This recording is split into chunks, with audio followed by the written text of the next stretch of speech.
morning, students. Morning, ma'am. Good Okay. morning, ma'am. Good morning, ma'am. Okay, so let's start our today's class. What you have seen yesterday?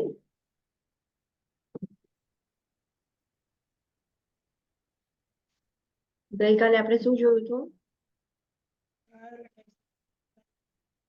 Prioritizing client care. Yes, prioritization chapter start કર્યું હતું એમાં. Healthcare delivery system. Yes. Case management, Management. Health Yes. insurance. Yes. Healthcare delivery system. શેની? Nursing delivery system. Okay. એમાં types of nursing delivery system જોયા હતા.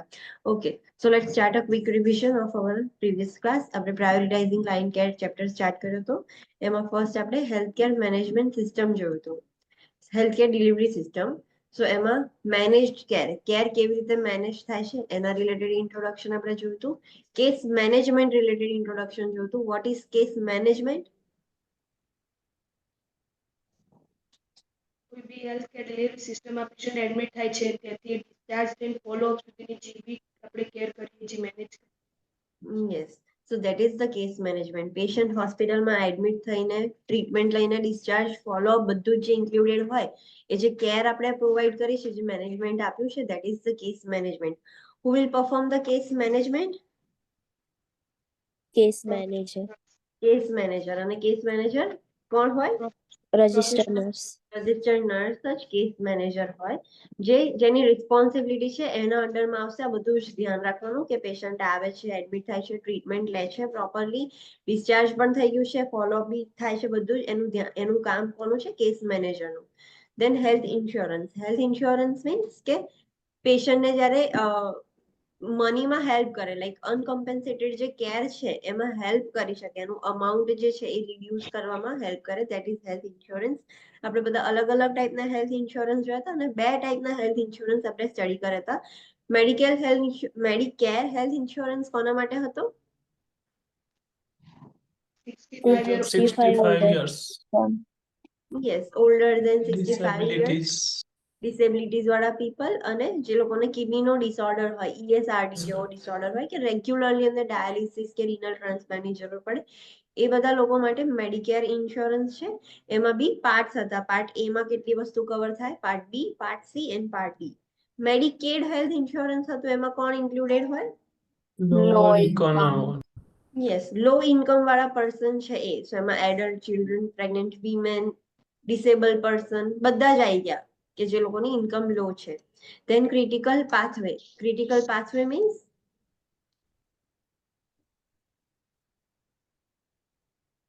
તમારા લેંગ્વેજમાં તમને જે પણ ખબર હોય. ક્લાયન્ટ સેન્ટર કેર પ્રોવાઈડ કરવાની કોઈ પર્ટિક્યુલર ટાઈમ ફ્રેમ ની અંદર. જેમાં એની અંદર મેજરલી શું કરીએ છીએ આપણે? એક્સપેક્ટેડ આઉટકમ ને જે આઉટકમ આવ્યું હોય એનું કમ્પેરિઝન કરીએ. હા, તો એના પરથી આપણને આઈડેન્ટિફાઈ થાય આપણે એક્શન લઈ શકીએ અર્લી એક્શન લઈ શકીએ કે એક્સપેક્ટેડ આઉટકમ મીટ નથી થતી અને એકચ્યુઅલ આઉટકમ અલગ છે તો આપણે અર્લી એક્શન લઈને ક્લાયન્ટને મતલબ ટ્રીટ કરી શકીએ. So that is all about critical pathway. Then nursing planning and clinical judgement care planning and clinical judgement પ્રોસેસમાં આપણે નર્સિંગ કેર પ્લાન જોયું હતું એની અંદર શું આવશે? Assessment, diagnosis, EOC, planning, yes જે આપણે કેર પ્લાન ભણ્યા હતા એ જ assessment, diagnosis, goal, planning, implementation, evaluation એ બધું જ એની અંદર આવે. એસ બાર ફોર્મ પણ એની અંદર આવશે. What is S bar form? એક એવું ફોર્મ કે જેમાં પેશન્ટની અપ ટુ ડેટ ઇન્ફોર્મેશન હોય લાઈક એની કન્ડિશન અસેસમેન્ટ કરી હોય આપણે ટ્રીટમેન્ટ પ્રોવાઈડ કરીએ all. Yes you have two remember like this કે એમાં પેશન્ટની બધી જ ડિટેલ્સ હોય like patient situation, patient background, patient assessment and recommendation કે જે ટ્રીટમેન્ટ આપી છે પ્રોવાઈડ કરી છે બધું જ એની અંદર લખેલું હશે. તો this is all about S bar form. SOAP એટલે કે અસેસમેન્ટ ફોર્મ જે આપણે કહીએ છીએ ને જેમાં સબ્જેક્ટિવ ડેટા, ઓબ્જેક્ટિવ ડેટા ને બધું હોય એ. અને NCSBN ના અકોર્ડિંગ આપણે જજમેન્ટ લેવાનું છે. સો કેવી રીતે કરવાનું? તો પહેલા રેકોગ્નાઇઝ કરવાના ક્યુઝ, એનાલાઇઝ કરવાના, પ્રાયોરિટાઇઝ કરવાના કે કયું આપણે પહેલા ટ્રીટ કરવાનું છે, એના અકોર્ડિંગ સોલ્યુશન્સ જનરેટ કરવાના. સોલ્યુશન્સ જનરેટ કર્યા પછી એ સોલ્યુશન્સના ઉપર એક્શન્સ લેવાની અને ઇવેલ્યુએટ કરવાનું કે હવે શું આઉટકમ આવ્યું છે. સો આ બધું સિમિલર જ છે. દેન નર્સિંગ ડિલિવરી સિસ્ટમ જોયું હતું, આ ઇમ્પોર્ટન્ટ છે, આમાંથી ક્વેશ્ચન આવશે. સો ફર્સ્ટ સિસ્ટમ હતી ફંક્શનલ નર્સિંગ. એમાં શું હોય? ટાસ્ક ઓરિએન્ટેડ હોય, oriented. એટલે એમાં એક જ દરેક નર્સ એક બહુ બધા પેશન્ટ નું એક સાથે કામ કરી શકે. સો એક કોઈ પણ જે પર્સન હશે હેલ્થકેર ટીમ મેમ્બર્સમાં જેટલા બી ઇન્ડિવિજ્યુઅલ્સ છે એમને એક ટાસ્ક આપી દેશે અને એ લોકોને એ ટાસ્ક જ કરવાનું. સો આનો એડવાન્ટેજ એવું છે કે નંબર ઓફ પેશન્ટ્સનો એક જ ટાસ્ક કરવાનું છે એટલે ચાલે, પણ ડિસએડવાન્ટેજ શું છે કે કોઈ એક પેશન્ટનું અકાઉન્ટેબિલિટી કોઈ નહીં લે કે હા આ પેશન્ટને આખું મેં ટ્રીટ કરવું, એવું કોઈ રિસ્પોન્સિબિલિટી નહીં લે. બધા એવું જ કહીને છટકી જશે કે મેં ખાલી આટલું જ કામ કર્યું હતું, બીજું મને નથી ખબર. સો ધીસ ઇઝ ટાસ્ક ઓરિએન્ટેડ. તો જ્યારે બી તમને સિનારીઓ સિચ્યુએશન આપે એ સિચ્યુએશન પરથી જો તમને આઈડેન્ટિફાય થાય કે આ ટાસ્ક ઓરિએન્ટેડ સિચ્યુએશન હતી તો તમારે આન્સર શું આવશે? Functional nursing. નેક્સ્ટ છે ટીમ નર્સિંગ. ટીમ નર્સિંગમાં શું હશે? એઝ અ ટીમ ની કેર કરવાની, ડિસ્ટ્રીબ્યુટ કરીને બધા ટાસ્ક. યસ. સો તમને જ્યારે ટીમ નર્સિંગ રિલેટેડ ક્વેશ્ચન હશે, સિચ્યુએશન હશે ને, તો તમને સિનારીઓમાં એવું આપી જ દેશે કે 1 RN has delegated work to 2 LPN and 2 UAP કે 3 LPN 2 UAP એવી રીતની હશે અને આટલા પેશન્ટની કેર કરે છે. એટલું લખેલું જ હશે તો તમને ખબર પડી જાય કે આ ટીમ બનાવી દીધી છે. તો ટીમ નર્સિંગમાં એક રજિસ્ટર્ડ નર્સ હોય, એ લીડર હોય અને એની અંદર LPN અને UAP હોય. હવે જેટલા પેશન્ટ હોય એકોર્ડિંગ ટુ ધેટ પેશન્ટ, બહુ જ બધા પેશન્ટ હોય તો એને LPN ની બી વધારે જરૂર પડે અને UAP તો 2 થી ચાલી જાય બીકોઝ એમને ખાલી ક્લિનિંગનું હાઇજીનનું જ કામ કરવાનું છે. So according to the number of patient એની ટીમ જનરેટ કરશે અને પેશન્ટને કેર પ્રોવાઈડ કરશે. Next relationship base practice or primary nursing. What is primary nursing? one primary nurse છે for one client. Okay, one primary nurse એક client માટે responsible છે, એની બધી જ કેર જે બી છે એ જ નર્સ કરશે. If the nurse is absent તો ટેમ્પરરી કોઈ એસોસિએટ નર્સ આવી શકે પણ પાછળથી હા, ટેમ્પરરી પીરિયડ માટે કોઈ એક એસોસિએટ નર્સ છે એ કેર કરશે, પણ જ્યારે પાછી આવી જાય પેલી નર્સ ત્યારે એ બેક ટુ વર્ક આવી જશે અને એડમિશન થી લઈને ડિસ્ચાર્જ સુધી એ પેશન્ટનું ધ્યાન ડેલી એ જ નર્સ રાખશે. તો that is primary nursing. Client focus કેરમાં શું હોય? ડિફરન્ટ સ્ટાફ હશે. યસ, પણ એમાં બધાનો ગોલ શું હશે? ક્લાયન્ટની નીડ પર હશે કે એ 24 અવર્સમાં એવું નહીં કે એક જ નર્સ ક્લાયન્ટને કેર આપે છે, દરરોજ અલગ અલગ નર્સ ક્લાયન્ટને કેર આપે છે. એવું નથી કે એક જ નર્સ અસાઇન કરેલી છે. તો એ જે પણ નર્સિસ છે પણ બધાનો ગોલ સેમ જ છે કે એ લોકોને ક્લાયન્ટની નીડ છે એ જ ફૂલફિલ કરવાની છે, ક્લાયન્ટને કેર આપવાની છે. તો that is client focus care. Professional responsibilities જોયું હતું કે એઝ અ નર્સ કઈ કઈ રિસ્પોન્સિબિલિટીઝ હોવી જોઈએ આપણી પ્રોફેશનલ. તો ફર્સ્ટ છે accountability. What is accountability? Yes, to take the responsibility of our own decision, our own actions કે choices જે પણ હોય એનું responsibility લેવાની, whether એ positive હોય કે negative હોય, but we are responsible for our decision. So that is the accountability. Next છે leadership and management. Leadership means કોઈ બી ગ્રુપમાં છે જે ઇન્ફ્લુઅન્સ કરે છે બીજા કામ કરે. yes. So being a leader, nurse એના ગ્રુપમાં બીજાને ઇન્ફ્લુઅન્સ કરી શકે કે બીજાને ઓર્ડર આપી શકે કે you have to do this. So that is the leadership. And management means કોઈ બી ટાસ્કને ફુલફિલ કરવા માટે, અકમ્પ્લિશ કરવા માટે આપણે જે કરીએ. યસ, આપણે જે પ્રોસેસ કરીએ છીએ મેનેજમેન્ટ કરવું એટલે મેનેજ કરવું, પણ એ કેમ કરીએ છીએ બધું મેનેજ કે આપણો ગોલ છે. ફોર એક્ઝામ્પલ તમે આઈસીયુ ના મતલબ રજિસ્ટર્ડ નર્સ છો, ઇન્ચાર્જ છો, તો તમને એવો ઓર્ડર આપ્યો છે હોસ્પિટલમાંથી કે તમારે આઈસીયુમાં આટલી વસ્તુ મેન્ટેન કરવાની કે આવી રીતે કેર પ્રોવાઈડ કરવાની. સો ટુ મેનેજ ધેટ ગોલ કે ટુ અકમ્પ્લિશ ધેટ ગોલ તમે પ્રોપર એવી રીતે મેનેજમેન્ટ કરશો. ધેટ ઇઝ ધ મેનેજમેન્ટ કે તમે કશું ગોલ અચીવ કરવા માટે એક પ્રોસેસ કરો છો, તો એને મેનેજમેન્ટ કહેવાશે. Theories of leadership and management જોયું હતું કે બધી અલગ અલગ થિયરીઝ હતી, એમાં શું હોય, કેવી રીતના કેરેક્ટરિસ્ટિક્સ હોય એ બધા આપણે જોયા હતા, like charismatic, quantum, relational, servant, shared, transactional, transformational. They are not going to ask you about theories. Leader and manager approach. તો આપણે ટાઈપ્સ ઓફ લીડરશિપ જોયા હતા કે કેટલા ટાઈપ્સના લીડર્સ હોય છે, એમના કેવા હોય લીડર્સ. સો ફર્સ્ટ છે ઓથોરિટેરિયન લીડરશિપ. ઓથોરિટેરિયન લીડરશિપમાં લીડર્સ કેવા હશે? પોતે જ બધું કરશે, એના મેમ્બર પર કોઈ depend નહીં, જાતે જ decide.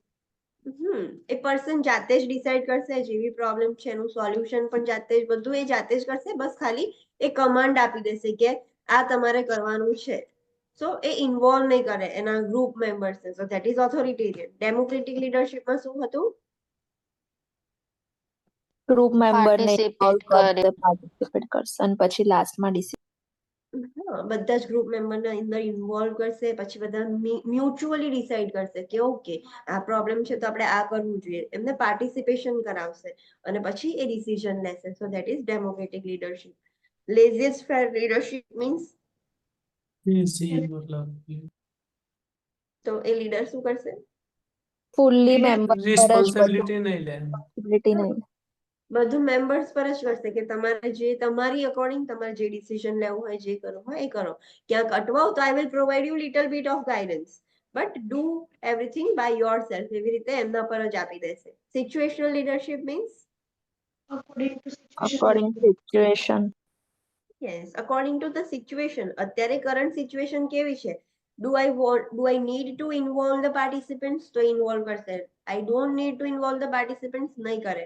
આ કામમાં પાર્ટિસિપન્ટ્સ ની ઉપર રિસ્પોન્સિબિલિટી આપી દો, દે વિલ હેન્ડલ, તો એવી રીતે કરશે. તો according to the situation, circumstances, એ વસ્તુ એવી રીતે વર્ક કરશે leader. So that is the situational leadership.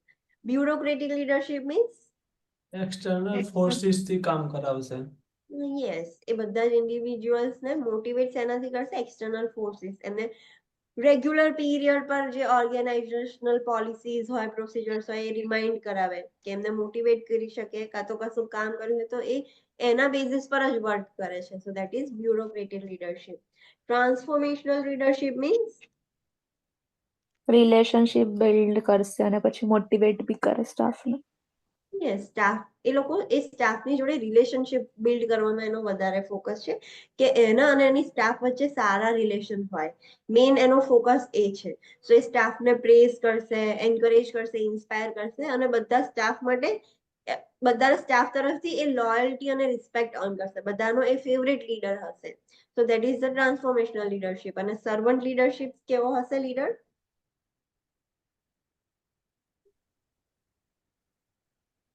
Motivate અને ઓલવેઝ હેલ્પ કરવા માટે રેડી. જ્યારે પણ એના ગ્રુપના મેમ્બર્સ હોય તો એ ઓલવેઝ એ હેલ્પ કરવા રેડી હશે. એ ઈચ એન્ડ એવરી ઇન્ડિવિજ્યુઅલ પર એ ફોકસ કરશે, એક એક ઇન્ડિવિજ્યુઅલ પર, બીકોઝ એનું નેચર સર્વ કરવાનું છે. He will work as a servant. So each and every ઇન્ડિવિજ્યુઅલની જે પણ નીડ છે, જે પ્રોબ્લેમ છે, એ ઇન્ડિવિજ્યુઅલી એ સોલ્વ કરશે અને બધાનું ઇનપુટ, ઈચ એન્ડ એવરી ઇન્ડિવિજ્યુઅલનું ઇનપુટ લેવાનું ટ્રાય કરશે. That is servant leadership. Then effective leaders and મેનેજરની ક્વોલિટીઝ આપણે જોઈ હતી. બિહેવિયર, કોઈ પણ પ્રોપર ઇફેક્ટિવ જે પર્સન છે, નર્સની વાત કરીએ તો એ ઇફેક્ટિવ લીડર અને મેનેજર ક્યારે બની શકે? તો એનામાં સર્ટેન બિહેવિયર્સ હોવા જોઈએ, ક્વોલિટીઝ હોવી જોઈએ, જે આપણે કમ્પ્લીટ કર્યું હતું. Functions of management. કશી પણ વસ્તુ આપણે મેનેજ કરવી હોય, કોઈ ગોલ અચીવ કરવા માટે, તો કેવી રીતે કરવાનું? તો પહેલા તો એ પ્લાનિંગ કરવું પડે. એ પ્લાનિંગ કર્યા પછી ઓર્ગેનાઇઝ કરવું પડે કે તમે પ્લાન તો કરી દીધો, પણ એને ફૂલફિલ કરવા માટે તમારે કશું જોઈશે, હ્યુમન રિસોર્સિસ કે મટીરિયલ રિસોર્સિસ જોઈશે. પછી એના બેઝિસ પર તમે રિસોર્સિસ બી લાવી દીધા તો એને પ્રોપરલી ડાયરેક્ટ કરવા પડશે. ખાલી રિસોર્સિસ લાવવાથી એ ગોલ અચીવ નહીં થઈ જાય. You have to direct it. અને ડાયરેક્ટ કર્યા પછી પણ એને ઓન ટ્રેક રાખવા માટે તમારે કંટ્રોલ રાખવો પડશે. તો જ એ ઓન ટ્રેક રહીને ગોલ અચીવ થશે, મેનેજમેન્ટ પ્રોપર થશે. So this are the functions of management. Then problem solving અને ડિસિઝન મેકિંગ આપણે જોયું હતું. What is problem solving?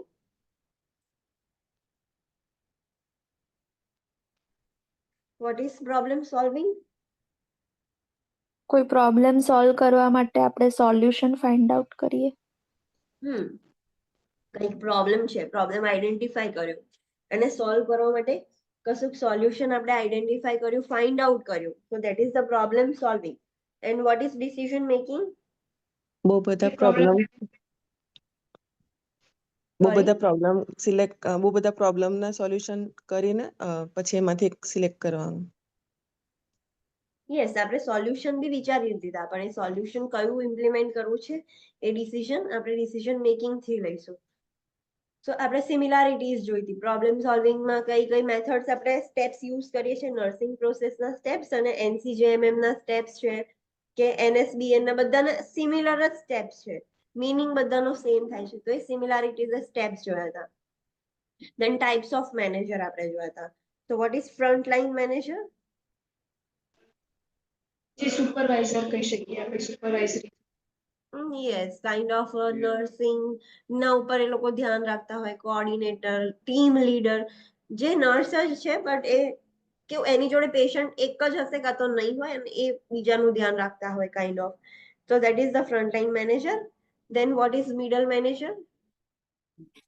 Unit manager હોય, સ્પેસિફિક યુનિટનું સુપરવાઇઝ કરે, રિસ્પોન્સિબિલિટી ને પોલિસી ને બધું રિગાર્ડિંગ.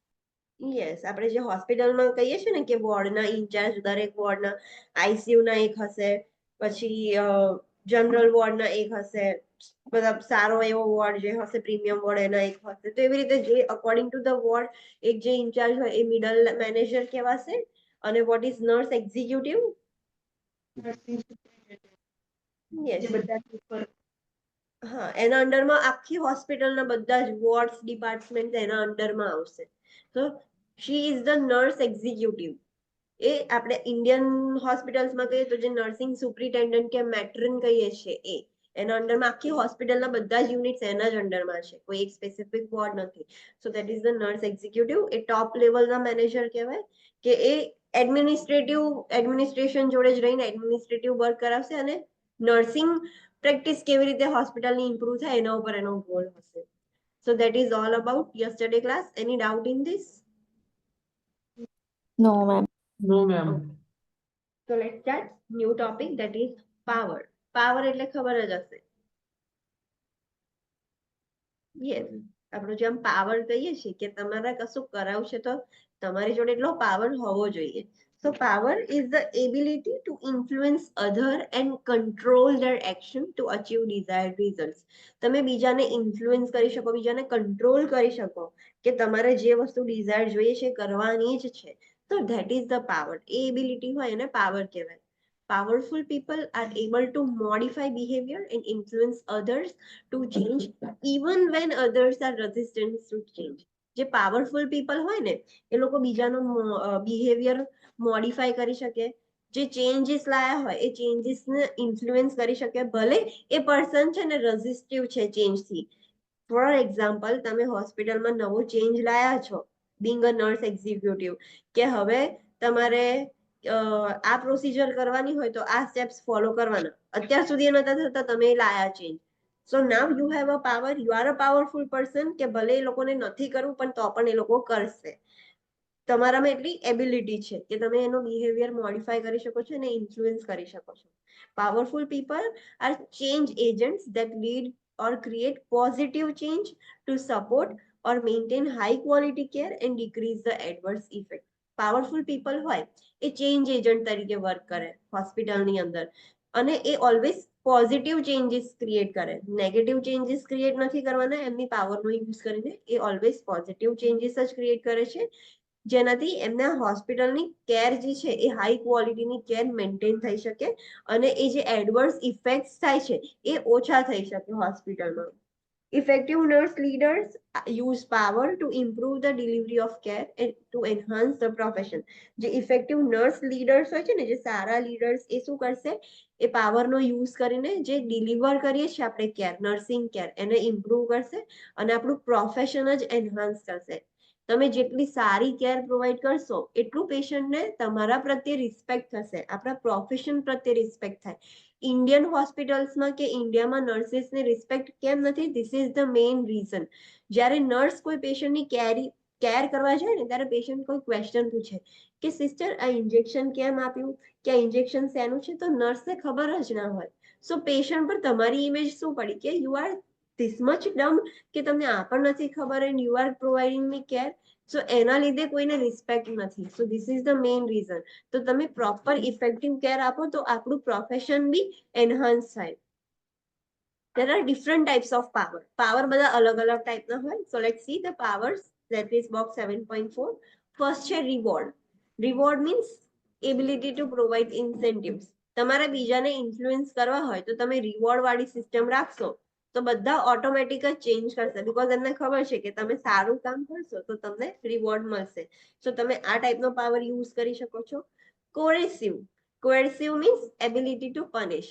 જો તમે ખરાબ કામ કરશો તો તમને પનિશમેન્ટ પણ મળશે. સો એ બીકના લીધે આ પાવરનો યુઝ કરો તો કોઈ રોંગ વસ્તુ નહીં કરે because of the punishment.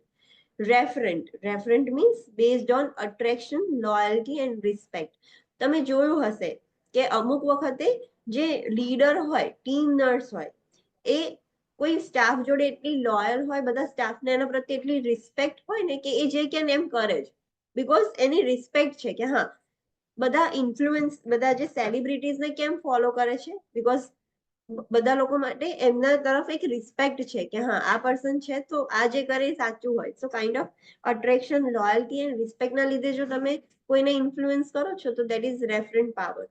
Expert. Expert means based on having an expert knowledge, foundation and skill level. તમે ક્યારે એ નર્સને ફોલો કરો, એ જે કેમ કરો બીકોઝ એ નર્સ જોડે એક્સ્ટ્રા નોલેજ છે, એ સ્કિલ છે કે જેના લીધે એ તમે એનાથી ઇન્ફ્લુઅન્સ આવ છો, એ તમને કહે છે કે આ વસ્તુ કરવાની તો તમે એ વસ્તુ ફોલો કરશો because she has a power of expertise. Legitimate. Legitimate means based on the position in society. જ્યારે કોઈ પોઝિશન હોય સોસાયટીમાં સારી એવી, આપણે આના એક્ઝામ્પલ તરીકે લઈ શકીએ કે લીડર્સ, જે ચીફ મિનિસ્ટર્સ ને જે મતલબ ગવર્મેન્ટ લીડર્સ જે કહીએ છીએ આપણે, એ તો એ લોકોની પોઝિશનના લીધે બધા એમનું ફોલો કરે છે, ઇન્ફ્લુઅન્સ થાય છે કે છે આ કરવાનું છે એટલે કરવાનું છે. સો એ પાવર પોઝિશન પર બેઝ છે કે જે સોસાયટીની અંદર તમારી પોઝિશન છે એના લીધે તમે બીજાને ઇન્ફ્લુઅન્સ કરો છો. Personal means derived from a high degree of self confidence. જ્યારે કોઈ પર્સન, આ બધા આ પર્સનલ પાવર ક્યારે આપણે એક્ઝામ્પલ તરીકે લઈએ કે જે લોકો મોટિવેશનલ સ્પીકર્સ છે, એ લોકોની અંદર ભલે એ લોકો એટલા બધા ક્વોલિફાઈડ નથી, એ લોકોની જોડે હાયર એજ્યુકેશન નથી, પણ એ જે રીતે ડિલિવર કરે છે એનો સેલ્ફ કોન્ફિડન્સ કેટલો છે, સો એના લીધે તમે એમને ફોલો કરો છો, એ બીજાને ઇન્ફ્લુઅન્સ કરવાની તાકાત ધરાવે છે. So it is derived from the high degree of self confidence. જ્યારે લીડરની અંદર એટલો બધો કોન્ફિડન્સ હોય ત્યારે જ બીજાને ઇન્ફ્લુઅન્સ કરી શકે કે આ વસ્તુ કરો તમે. So that is the personal power. Informational power એટલે શું? તો when one person provides explanation as to why another should behave in a certain way. આમાં પેલા લોકો લઈ શકીએ, લાઈક જે સંત લોકો જે હોય છે, જે લોકો સ્પીચ આપે છે, સો એ લોકો જોડે એ લોકો એવા એક્સપ્લેનેશન્સ આપે છે કે તમારે આવી રીતે કેમ બિહેવ કરવું જોઈએ, આવું કેમ કરવું જોઈએ. સો બધા એમને ફોલો કરે છે, એનાથી ઇન્ફ્લુઅન્સ થઈ જશે બીકોઝ એ લોકો જોડે એવું પાવર છે, ઇન્ફોર્મેશનલ પાવર છે. So this are the types of powers જેનો યુઝ કરીને તમે બીજાને ચેન્જ માટે મોડિફાય કરી શકો, એમને ઇન્ફ્લુઅન્સ કરી શકો. Understand? they are not going to ask you types of powers. કોઈ એવી સિચ્યુએશન નહીં પૂછે કે આ કયા ટાઈપનો પાવર છે, but these are for your information. Next છે empowerment. What is empowerment?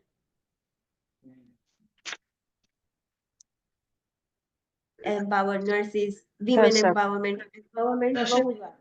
Yes. સશક્ત હોવું. So to build સિમ્પલ ટર્મ્સમાં કહીએ તો એટલું આમ કેપેબલ ઇનફ હોય, ઇન્ડિપેન્ડન્ટ હોય, લાઈક સ્ટ્રેન્થના બેઝિસ પર, સો એને એમ્પાવરમેન્ટ કહેવાય. So empowerment is an interpersonal process of enabling others to do for themselves. Empowerment એટલે વિમેન એમ્પાવરમેન્ટ કેમ ચાલે છે? સો આપણે એમના માટે એ લોકોને એવા બનાવવાના છે કે do this by yourself, do not stay dependent on others. So empowerment એક interpersonal process છે કે જેના થ્રુ આપણે બીજાને ઇનેબલ કરી શકીએ કે એ જે પણ કરે એમની માટે કરી શકે, એમના પોતાનું સ્ટેન્ડ લઈ શકે. Empowerment occurs when individuals are able to influence what happens to them more effectively. Empowerment ક્યારે થાય? કે જ્યારે એ ઇન્ડિવિજ્યુઅલ છે એ ઇન્ફ્લુઅન્સ કરી શકે છે કે એમની જોડે શું કહેવાય કે જે વસ્તુ થશે બહુ સારી રીતે થશે, એ પોતાનો સ્ટેન્ડ લઈને બધું જ ઇમ્પ્રુવ કરી શકે. સો ત્યારે એમ્પાવરમેન્ટ થયું કહેવાય. Empowerment involves open communication, mutual goal setting and shared decision making. એમ્પાવરમેન્ટની અંદર શું આવે છે? ઓપન કમ્યુનિકેશન આવશે, મ્યુચ્યુઅલ ગોલ સેટિંગ્સ આવશે, શેર્ડ ડિસિઝન મેકિંગ આવશે. Nurses can empower client and others through teaching and advocacy. આપણે બીજાને ક્યારે એમ્પાવર કરી શકીએ, એમને સશક્ત બનાવી શકીએ? તો ફર્સ્ટ તો આપણે ક્લાયન્ટ્સને એમ્પાવર કરી શકીએ છીએ અને બીજાને પણ કરી શકીએ છીએ. કેવી રીતે? એમને ટીચિંગ આપીને. ક્લાયન્ટને કેવા ટર્મ્સમાં આપણે એમ્પાવર કરવાનું છે? એમની હેલ્થ રિલેટેડ. તો આપણે એમને ટીચિંગ આપીશું કે તમારે આ વસ્તુ ધ્યાન રાખવાની, આવું કરવાનું, આમ કરવાનું. સો હેલ્થ ટીચિંગ આપી શકીએ. એડવોકેસી, એમના એડવોકેટ તરીકે એમને એમના રાઇટ્સ રિલેટેડ સમજાવીએ. એમની જોડે એમનો કોઈ રાઇટ વાયોલેટ થતો હોય તો આપણે ક્લાયન્ટને કહી શકીએ કે this is wrong thing happening to you, તમારો રાઈટ છે આ વસ્તુ કરવું. તો એ રીતે તમે ક્લાયન્ટને અને બીજા લોકોને એમ્પાવર કરી શકો છો. નેક્સ્ટ છે formal organisations. So what is formal organizations? So let's see about it. An organization mission statement communicates in a broad terms its reasons for existence and the attitudes, beliefs and values by which the organization functions. તમે કોઈ પણ ઓર્ગેનાઇઝેશનમાં જશો, દરેક ઓર્ગેનાઇઝેશનનું એક mission અને vision હોય. એ એવું statement આપે છે કે એનું એક્ઝિસ્ટન્સનું રીઝન શું છે, કેમ છે ઓર્ગેનાઇઝેશન. એમાં એનું વિઝન લખેલું હોય, એનું મિશન લખ્યું હોય, કે એનું એક્ઝિસ્ટન્સનું રીઝન હોય, એના એ જે ઓર્ગેનાઇઝેશન છે એના એટીટ્યુડ્સ, બિલીફ્સ, વેલ્યુઝ બધું જ હોય. For example, this is make education. તો મેક એજ્યુકેશનનું બી વિઝન મિશન છે. તમે કોઈ હોસ્પિટલમાં જોબ કરતા હોય એનું પણ વિઝન મિશન હોય. તમે કોઈ કોલેજમાં ભણ્યા હો, એ કોલેજનું પણ વિઝન ને મિશન હોય જ. દરેક ઓર્ગેનાઇઝેશનનું એક મિશન એન્ડ વિઝન હોય જ. Goals and objectives are measurable activities specific to the development of designated services and programs of the organizations. Goals અને objectives છે ને એ લોકોએ બનાયા હોય કે એ લોકોને મતલબ આવી સર્વિસીસ છે, આવા પ્રોગ્રામ્સ કરવાના છે, હોસ્પિટલના જે બી ગોલ એ વસ્તુ ફૂલફિલ કરવાની છે એના રિલેટેડ ગોલ્સ ને ઓબ્જેક્ટિવ્સ એ લોકોએ બનાયા હોય. એ મેઝરેબલ થિંગ્સ છે. The organizational chart depicts and communicates how activities are arranged, how authority relationships are defined, and how communication channels are established. દરેક ઓર્ગેનાઇઝેશનમાં એક ઓર્ગેનાઇઝેશનલ ચાર્ટ હોય. For example, when we were students, આપણે કોઈ પણ કોઈ પ્લેસ પર વિઝિટ કરતા હતા, સો એનું એક ઓરિએન્ટેશન રિપોર્ટ લખતા હતા ક્યારે બી વિઝિટ કરીએ ત્યારે. સો ઓરિએન્ટેશન રિપોર્ટમાં આપણે ઓર્ગેનાઇઝેશનલ ચાર્ટ લખતા હતા કે ટોપ લેવલ પર કોણ છે, એમના નીચે કોણ, એમના નીચે કોણ. સો એનાથી શું ડિસાઇડ થાય કે આ ઓર્ગેનાઇઝેશનમાં કેવી રીતે અરેન્જ કરેલા છે મેમ્બર્સ, જે ઓથોરિટીઝ છે એમનો રિલેશનશિપ ખબર પડે કે આના ડાયરેક્ટ રિલેશન આની જોડે છે, સીધા જે સિનિયર હોય એના જોડે ના હોય, એક ચેનલ હોય. અને કેવી રીતે તમારે કમ્યુનિકેટ કરવાનું છે, તમારે ઓલવેઝ જે ફ્રન્ટ લાઈન હોય એના જોડે જ કમ્યુનિકેટ કરવાનું, એ એનાથી ઉપર, એ એનાથી ઉપર, એવી રીતે કમ્યુનિકેટ કરશે. કોઈ કમ્પ્લેન હોય તો સીધા તમે ડીન જોડે ના જઈ શકો, ધેર ઇઝ અ ચેનલ. તો દરેક ઓર્ગેનાઇઝેશનનું એક ઓર્ગેનાઇઝેશનલ ચાર્ટ હોય કે જેથી આપણને ખબર પડે કે કેટલા મેમ્બર્સ છે અને કેવી રીતે આપણે કમ્યુનિકેટ કરવાનું.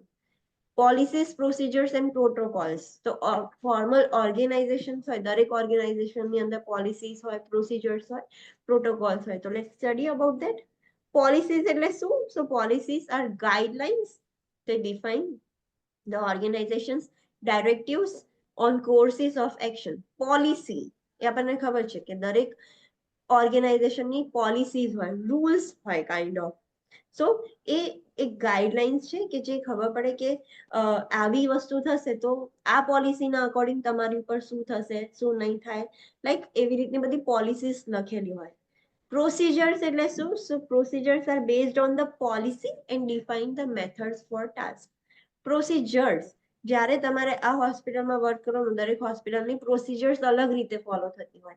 આ હોસ્પિટલમાં આ પ્રોસિજર આ પોલિસીઝના બેઝિસ પર થતી હોય, બીજી હોસ્પિટલમાં બીજી રીતે થતી હોય. સો પ્રોસિજર્સમાં લખ્યું હોય કે depend on the specific policy તમારે આ ટાસ્ક છે એ કેવી રીતે કરવાનું છે, મેથડ એની હોય પ્રોસિજર કરવાની. And protocols are specific protocols prescribe a specific course of action for a specific type of client or a problem. કશો પ્રોબ્લેમ થયો છે કોઈ ક્લાયન્ટ જોડે, તો એમાં કયા પ્રોટોકોલ્સ તમારે ફોલો કરવાના. સો that is all about protocols. તો દરેક ઓર્ગેનાઇઝેશનની પોલિસીઝ હોય, પ્રોસિજર્સ હોય અને પ્રોટોકોલ્સ હોય, જે ઓર્ગેનાઇઝેશન ટુ ઓર્ગેનાઇઝેશન ડિફરન્ટ હોઈ શકે છે. એક જનરલાઇઝ પોલિસી, પ્રોસિજર, પ્રોટોકોલ ના હોય, અંદર અંદર અલગ અલગ હોય. નેક્સ્ટ છે સેન્ટ્રલાઇઝેશન is the making of decision by a few individuals at the top of organization or by managers of a department or unit, and the decisions are communicated thereafter to the employees. અહીંયા બે word આપેલા છે formal organisations ની અંદર. એક છે સેન્ટ્રલાઇઝેશન અને એક વર્ડ છે ડિસેન્ટ્રલાઇઝેશન. સો એ બંનેનો ખાલી મિનિંગ આપણે સમજવાનું છે કે what is centralization and what is decentralization. Centralization એટલે એવું કે એક એજન્સી છે, ઓર્ગેનાઇઝેશન છે, તો એમાં જે મેઇન ઓથોરાઇઝડ પર્સન હોય ને એ લોકો જ ડિસિઝન લેશે અને ડાયરેક્ટ ડિસિઝન લીધા પછી કમ્યુનિકેટ કરી દેશે એમ્પ્લોઈઝને કે હવેથી આજથી આ નવો રૂલ છે, આ રીતે કરવાનું છે. તો દેટ ઇઝ ધ સેન્ટ્રલાઇઝેશન. ડિસેન્ટ્રલાઇઝેશનમાં શું હોય? It is the distribution of the authority throughout the organization to allow for increased responsibility and delegation in decision making. Decentralization tries to move the decision making as close to the client as possible. હવે ડિસેન્ટ્રલાઇઝેશનમાં એ લોકો જાતે decision નહીં લે કે આજથી આ નવો rule છે તમારે કરવાનો છે. એ અંદર બધાને ઇન્વોલ્વ કરશે, સ્ટાફને બી ઇન્વોલ્વ કરશે અને ક્લાયન્ટ સુધી પણ જશે. લાઈક ક્લાયન્ટનો પણ ઓપિનિયન લેશે. જે આપણે દરેક હોસ્પિટલમાં ફીડબેક ફોર્મ ભરાઈએ છીએ, સો એનાથી ક્લાયન્ટનો ઓપિનિયન મળે છે કે હા તમારે હવે શું ચેન્જીસ લાવવા પડે, શું કરવું જોઈએ. સો છેક ક્લાયન્ટ સુધી તમે જાઓ છો ડિસિઝન મેકિંગ માટે, પછી તમે ચેન્જ લાવો છો. ડાયરેક્ટલી તમે ચેન્જ લઈને ઓર્ડર્સ નથી આપતા. સો સેન્ટ્રલાઇઝેશનમાં એક ઓથોરિટી હોય, એ જ ડાયરેક્ટ ચેન્જ લઈને કમ્યુનિકેટ કરી દે કે હા હવે આવું કરવાનું છે. ડિસેન્ટ્રલાઇઝેશનમાં એ બધાને ઇન્વોલ્વ કરે છે કે હા છે ક્લાયન્ટ સુધી જશે અને પછી એ ડિસિઝન લેશે. So that is decentralization. Understood these two words? Yes, ma'am. Okay. Next, the important point, the red point is very important. The nurse must follow the policies, procedures, and protocol of the healthcare agency in which he or she is employed. હા, તમે જે હોસ્પિટલમાં job કરતા હો એ હોસ્પિટલની, એ healthcare એજન્સીની તમારે policies, procedures ને પ્રોટોકોલ્સ ફોલો કરવા જ પડે. જો તમે ત્યાં જોબ કરો છો અને તમે એવું કહો કે હું મારી પ્રીવિયસ હોસ્પિટલમાં તો આ રીતે વર્ક કરતી હતી, ત્યાં આ રીતે ફોલો થતું હતું અને બેસ્ટ હતું, સો એ વસ્તુ એ નહીં ચાલે. એ લોકો એવું જ કહેશે કે right now you are working in our agency, so you have to follow our agencies policy, procedures and protocols. તો આ વસ્તુ ખાસ ધ્યાન રાખવાની. તમે જે જગ્યાએ વર્ક કરો છો ત્યાંની પોલિસીસ ફોલો કરવાની. યુ કેન નોટ સે કે પ્રીવિયસમાં આવું હતું, બીજે આવી રીતે થાય છે, તો આપણે અહીંયા કેમ આવું નહીં. You can not say that. Next topic is evidence based practice. હેડિંગથી જ ખબર પડે છે what is evidence based practice. કોઈ બી પ્રેક્ટિસ હોય ને એનો રિસર્ચ કરીને એવિડન્સ હોય કે આ પ્રેક્ટિસ કરે છે તો એનું આઉટકમ છે. યસ. ફોર એક્ઝામ્પલ ફીવર આવ્યો હોય તો તમે કોલ્ડ સ્પોન્જ અપ્લાય કરો તો એનાથી ફીવર ઓછો થાય છે, એવું એવિડન્સ છે, એવું પ્રૂફ છે, રિસર્ચ થઈને એવું થયેલું છે. પછી આપણે પ્રેક્ટિસમાં મૂકીએ, ડાયરેક્ટ રેન્ડમલી જ કશું ના કરી દે તો એને એવિડન્સ બેઝ પ્રેક્ટિસ કહેવાય, કે જેનું કશું એવિડન્સ હોય. Research is an important role of the professional nurse. Research provides a foundation for improvement in the nursing practice. Research બહુ જ important role છે પ્રોફેશનલ નર્સનો, બીકોઝ રિસર્ચથી આપણને ખબર પડે છે કે આપણી નર્સિંગ પ્રેક્ટિસમાં શું ઇમ્પ્રુવમેન્ટ કરવી જોઈએ. એટલે જ આપણે ભણવામાં રિસર્ચ આવે છે લાસ્ટ યરમાં. અને તમે જોયું હશે કે પહેલાની જે નર્સિંગ પ્રેક્ટિસ હતી એ સમથિંગ ડિફરન્ટ હતી. જેમ જેમ ટેકનોલોજી આવે છે એમ પ્રેક્ટિસ ચેન્જ થાય છે. તો એક શેના બેઝિસ પર ચેન્જ થઈ? રિસર્ચ થઈ. કન્ટિન્યુઅસલી રિસર્ચ થયા જ કરે છે, એટલે આટલા બધા ચેન્જીસ આવ્યા અને નર્સિંગ પ્રેક્ટિસ ઇમ્પ્રુવ થઈ. લાઈક પહેલાના જમાનામાં જોઈએ તો આઈવી લાઈન કેવી હતી? સ્ટીલેટ જે આપણે કાઢી લઈએ છીએ, આઈવી સેમ એવી જ હતી, મેટલની જ હતી. સો એનાથી કેટલા પ્રોબ્લેમ્સ થતા હતા. પછી રિસર્ચ થઈ કે હા આપણે આ મટીરિયલ, લેટેક્સ વાળું મટીરિયલ આપણે યુઝ કરી શકીએ છીએ, જે એનો શેપ લઈ લે છે, વેનનો એ કમ્ફર્ટેબલ છે. તો એવી રિસર્ચ થઈ, એવિડન્સ બેઝ પ્રેક્ટિસ થઈ, પછી આપણે એ સ્ટાર્ટ કર્યું. સો એવી રીતે રેગ્યુલરલી રિસર્ચ થતી રહે જે નર્સિંગ પ્રેક્ટિસને ઇમ્પ્રુવ કરે. Evidence-based practice is an approach to the client care in which the nurse integrates the client's preference, clinical expertise, and best research evidence to deliver the quality care. Evidence base practice એટલે શું? તો આપણે ક્લાયન્ટને approach કરીએ છીએ, nurse છે ને integrate કરે છે ક્લાયન્ટના પ્રેફરન્સીસ શું છે, ક્લાયન્ટને શું જોઈએ છે, એની શું એક્સપર્ટીઝ છે, અને આટલું તો બરાબર ને, પાછું જે એના ઉપર એક રિસર્ચ પણ થયેલી છે. સો બધું જ મિક્સ કરીને એ proper care, quality care nurse આપી શકે છે. Determining the client's personal, social, cultural, and religious preferences ensures individualization and is a component of implementing evidence-based practice. તમારે એવિડન્સ બેઝ પ્રેક્ટિસ આપવી છે, ક્લાયન્ટને પ્રોપર કેર આપવી છે, પણ મેક શ્યોર કે તમે એ પર્સનનું પર્સનલ, સોશિયલ, કલ્ચરલ અને રિલિજિયસ પ્રેફરન્સને ધ્યાનમાં રાખીને જ કેર આપો. એનું ઇમ્પોર્ટન્ટ કોમ્પોનેન્ટ છે evidence base પ્રેક્ટિસનું.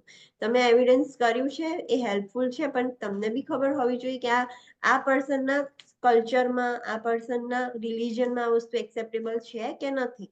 So you have to follow this. Like we know that eggs are good source of protein. Everyone should consume that. A evidence છે, એ research થયેલું છે કે હા એ વસ્તુ સારી છે. પણ જે સ્ટ્રિક્ટ વેજીટેરિયન હોય, લાઈક એમના રિલિજનમાં જે વસ્તુ એ લોકો અપ્લાય ના કરતા, તો તમે એમને ફોર્સ કરશો કે ના તમારે ખાવું જોઈએ, that is good for health. તો ભલે એવિડન્સ બેઝ પ્રેક્ટિસ છે, but you have two consider કોઈ પર્સનનું પર્સનલ, સોશિયલ, કલ્ચર અને રિલિજિયસ પ્રેફરન્સ તમારે કન્સિડર કરવાનું. The nurse needs to be an observer and to identify and question situations that require change or result in less than desirable outcome. એક nurse હોય એને observer તરીકે work કરવાનું, એને identify કરવાનું છે, ક્વેશ્ચન કરવાની કે આ સિચ્યુએશન થઈ છે તો આમાં કશો ચેન્જ જરૂરી છે. લાઈક એકની એક વસ્તુ રિપીટ કર્યા જ નહીં કરવાની, તમને એવું લાગવું જોઈએ કે હા આમાં કશો ચેન્જ લાવવાની જરૂર છે, બીકોઝ જે સારું આઉટકમ હોવું જોઈએ ને એ આવતું નથી, તો પછી તમે આગળ એને ચેન્જ કરવાનો ટ્રાય કરશો. So we should work as an observer. Use of information technology such as online resources, including research publications, provides current research findings related to the area of practice. Nurse છે ને information ટેકનોલોજીનો use કરીને, like online બધા resources છે એવા સારા એવા research publication થતા હોય, સો એ બધાને તમે એમાંથી ઇન્ફોર્મેશન લઈને તમારી પ્રેક્ટિસ પર ઇમ્પ્લિમેન્ટ કરી શકો છો.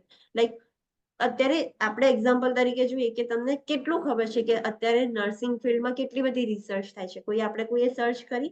નો, વી ડોન્ટ ડુ ધેટ. પણ અગર આપણે એ અપડેટેડ રહીએ કે આ નવી પ્રેક્ટિસ છે, આ નવી રિસર્ચ છે, આવી રીતે કરવું જોઈએ, આમ કરવું જોઈએ, તો તમે પ્રોપર તમારા પેશન્ટને કેર આપી શકો છો. The nurse needs to follow the evidence-based practice protocols developed by the institution and question the rationale for nursing approaches identified in the protocols as necessary.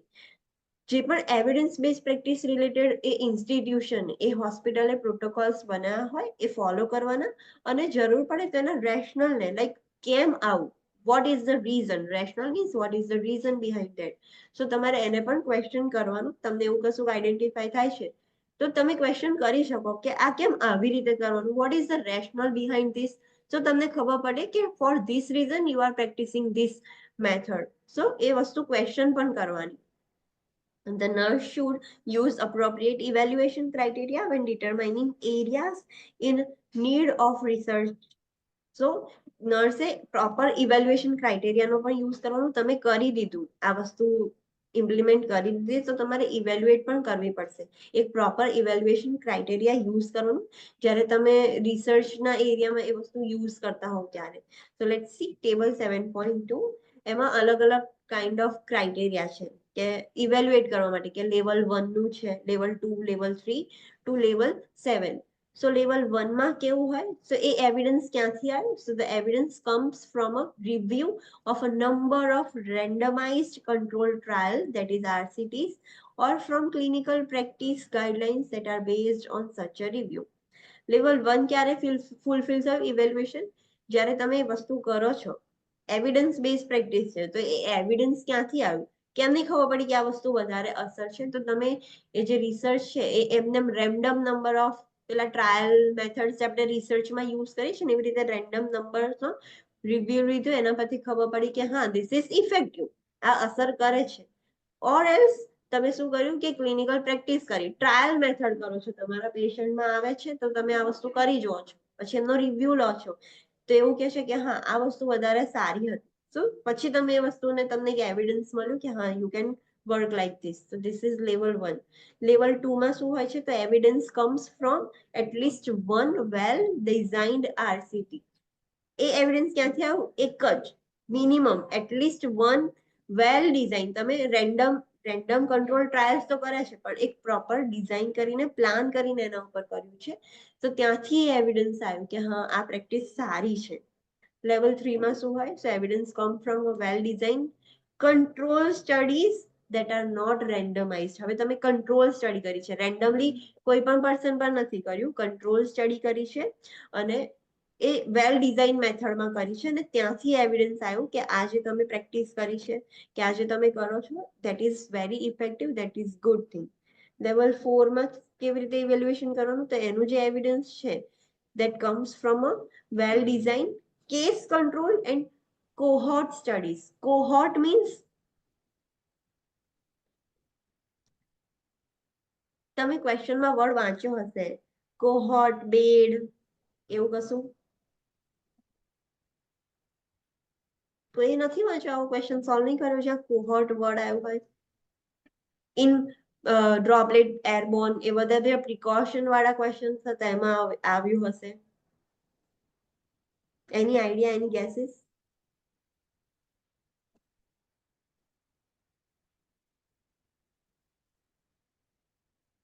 Okay, let me give you one statement, તમે એના પરથી identify કરો.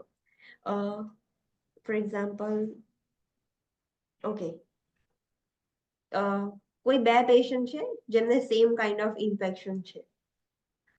Four example બંને પેશન્ટને droplet borne જ infection છે, same infection છે. So we can arrange cohort bed. So what is cohort? એક રૂમમાં બે પેશન્ટને રાખીએ. હા, સેમ કાઇન્ડ ઓફ કન્ડિશન છે, જે સેમ કન્ડિશન હોય એમને બે પેશન્ટ એક સાથે રાખી શકીએ. બંને ઇમ્યુનો કોમ્પ્રોમાઇઝ હોય તો બંનેને એક સાથે રાખી શકીએ. એક ઇમ્યુનો કોમ્પ્રોમાઇઝ છે બહુ જ, અને એકને બીમારી છે, તો બંનેને કોહોર્ટ બેડ આપી શકીએ આપણે?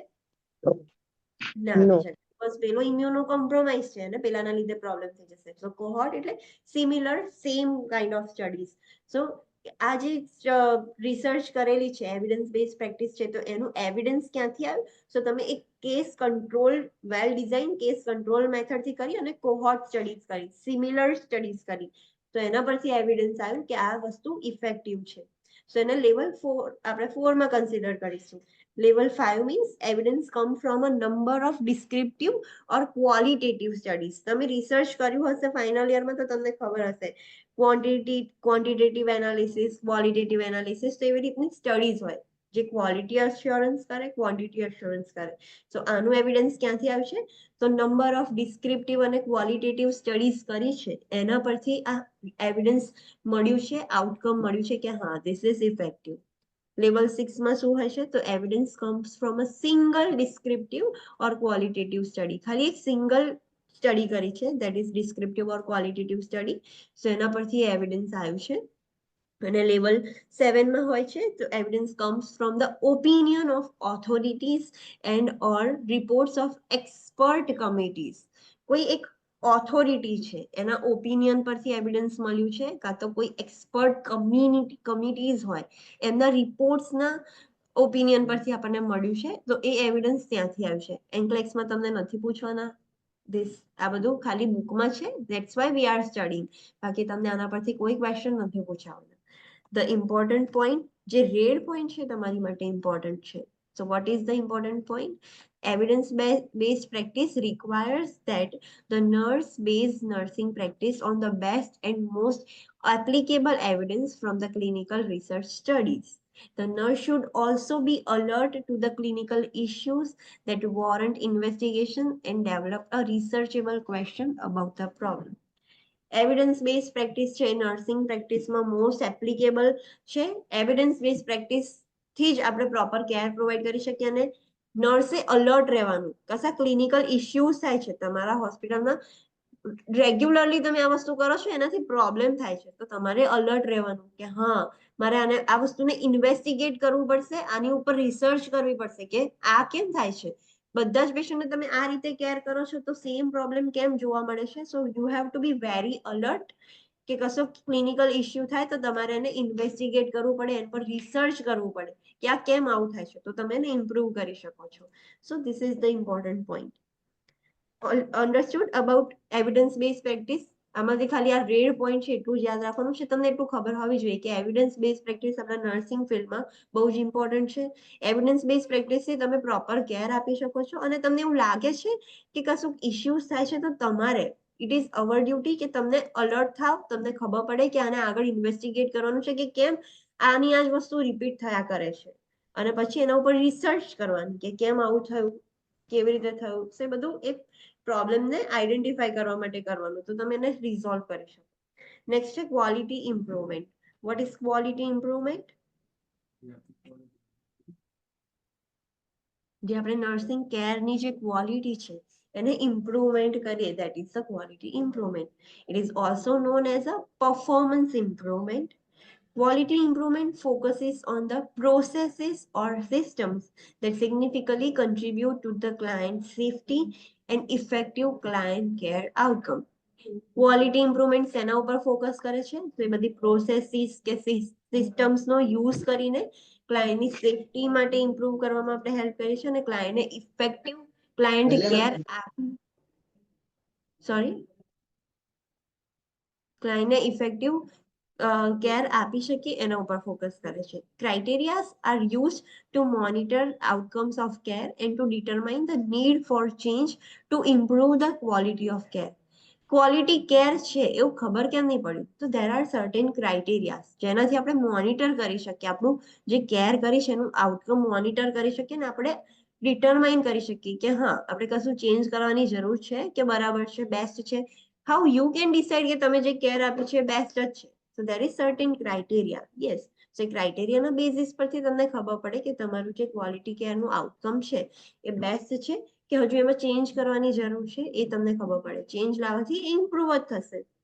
Quality improvement processes or systems may be named quality assurance, continuous quality management or continuous quality improvement. Quality improvement કરવાની જે પ્રોસેસ હોય એને બીજી કઈ રીતે આપણે કહી શકીએ છીએ, એના બીજા અલગ અલગ નેમ્સ છે. Quality assurance, then continuous quality management, continuous quality improvement, આ બધા એના અલગ અલગ નેમ છે. અલ્ટિમેટલી એ શું વર્ક કરે છે? ક્વોલિટી ઇમ્પ્રુવ કરવામાં જ હેલ્પ કરે છે. When quality improvement is a part of the philosophy of healthcare agency, every staff member becomes involved in ways to improve the client care and outcomes. જ્યારે quality improvement શું કહેવાય? એક philosophy હોય healthcare એજન્સીની, દરેક લોકોની એકની એક ફિલોસોફી હોય. હું તમને કોઈને એવું પૂછું કે what is your philosophy of life, તો દરેકની એવી હોય કે એક ફિલોસોફી હોય દરેક પર્સન માટે. તો જ્યારે ક્વોલિટી ઇમ્પ્રુવમેન્ટ એ એજન્સી, જે હેલ્થ કેર એજન્સી છે, જે હોસ્પિટલ છે, એની ફિલોસોફીનો પાર્ટ હોય તો દરેક જે સ્ટાફ છે જે હોસ્પિટલમાં વર્ક કરે છે એ ઇન્વોલ્વ એમાં થશે, અને એ લોકો ક્લાયન્ટની જે કેર છે એ ઇમ્પ્રુવ કરવામાં, એના આઉટકમ્સ ઇમ્પ્રુવ કરવામાં જ લાગી જશે, બીકોઝ હોસ્પિટલની જ ફિલોસોફી એ છે. રેટ્રોસ્પેક્ટિવ મીન્સ લુકિંગ બેક. આપણે રેટ્રો વર્ડ કહીએ છીએ, retro songs. Retro means looking back. તો રેટ્રોસ્પેક્ટિવ audit is an evaluation method used to inspect the medical record after the client's discharge for documentation of compliance with the standard. Retrospective audit કરવામાં આવે દરેક હોસ્પિટલમાં, એ લોકો એવું audit કરે. રેટ્રોસ્પેક્ટિવ audit એ શું કરશે? એમાં ઇવેલ્યુએટ કરશે અને ક્લાયન્ટનો મેડિકલ રેકોર્ડ ચેક કરશે. ક્લાયન્ટ જ્યારે એડમિટેડ હોય ત્યારે નહીં, ક્લાયન્ટ ડિસ્ચાર્જ થયું છે તો હવે એનો મેડિકલ રેકોર્ડ એ લોકો ચેક કરશે કે ક્લાયન્ટને સ્ટાન્ડર્ડ કેર મળી હતી, શું હતું, કેમનું હતું, એ બધું હવે ચેક કરશે, ઓડિટ કરશે. તમે જોવું હશે હોસ્પિટલમાં ઓડિટ્સ આવે તો લોકો આપણા બધા ડોક્યુમેન્ટ્સ એવું માંગે છે ને, તો that is the retrospective audit. જે વસ્તુ પતી ગઈ છે પાછળ જોઈને તમે બધું ચેક કર્યું, લાવ મને જૂનો ડેટા, જૂનું આ બધું બતાવો, આમ તેમ, તો that is the retrospective audit. Concurrent એટલે at the same time. Audit is an evaluation method used to inspect compliance of nurses with predetermined standards and criteria while the nurse are providing care during the client stay. બે ટાઈપના audit છે, રેટ્રોસ્પેક્ટિવ audit અને કોન્કરન્ટ audit. Concurrent audit ક્યારે કરવામાં આવે કે patient admitted છે અને નર્સ કેર આપે છે ને, સો ઓડિટ આવશે. ફોર એક્ઝામ્પલ, દરેક હોસ્પિટલમાં એક ક્વોલિટી કેર નર્સ હોય, ઇન્ચાર્જ હોય, હશે, દરેક હોસ્પિટલમાં એક પોસ્ટ હોય, ઇન્ફેક્શન કંટ્રોલ નર્સ હોય, એ બધા નર્સ હોય. તો એ મોર્નિંગમાં ઓડિટ લેવા નીકળે છે ને, કે કોણ કેવી રીતે વર્ક કરે છે. પાઇન્ટની કેપ નહીં હોય તો બોલશે, આઈવી લાઈન મતલબ સિરિંજ યુઝ કરેલી પડી હશે તો બોલશે. That is the concurrent audit. At the same time એ ઓડિટ કરશે અને નર્સ કેવી રીતે કેર કરે છે ક્લાયન્ટ સ્ટેમાં એ ચેક કરશે. Peer review is a process. Peer review is the process in which nurses employed within an organization evaluate the quality of nursing care delivered to the client. Peer no review. What is peer? Adolescent person હોય એમનામાં peer influence વધારે હોય, peer pressure ના લીધે આ કરતા હોય. તો what is peer? Peer group. Peer means what? Peer word તમે બહુ બધી જગ્યાએ સાંભળ્યો હશે. Peer group થી influence થાય, peer pressure.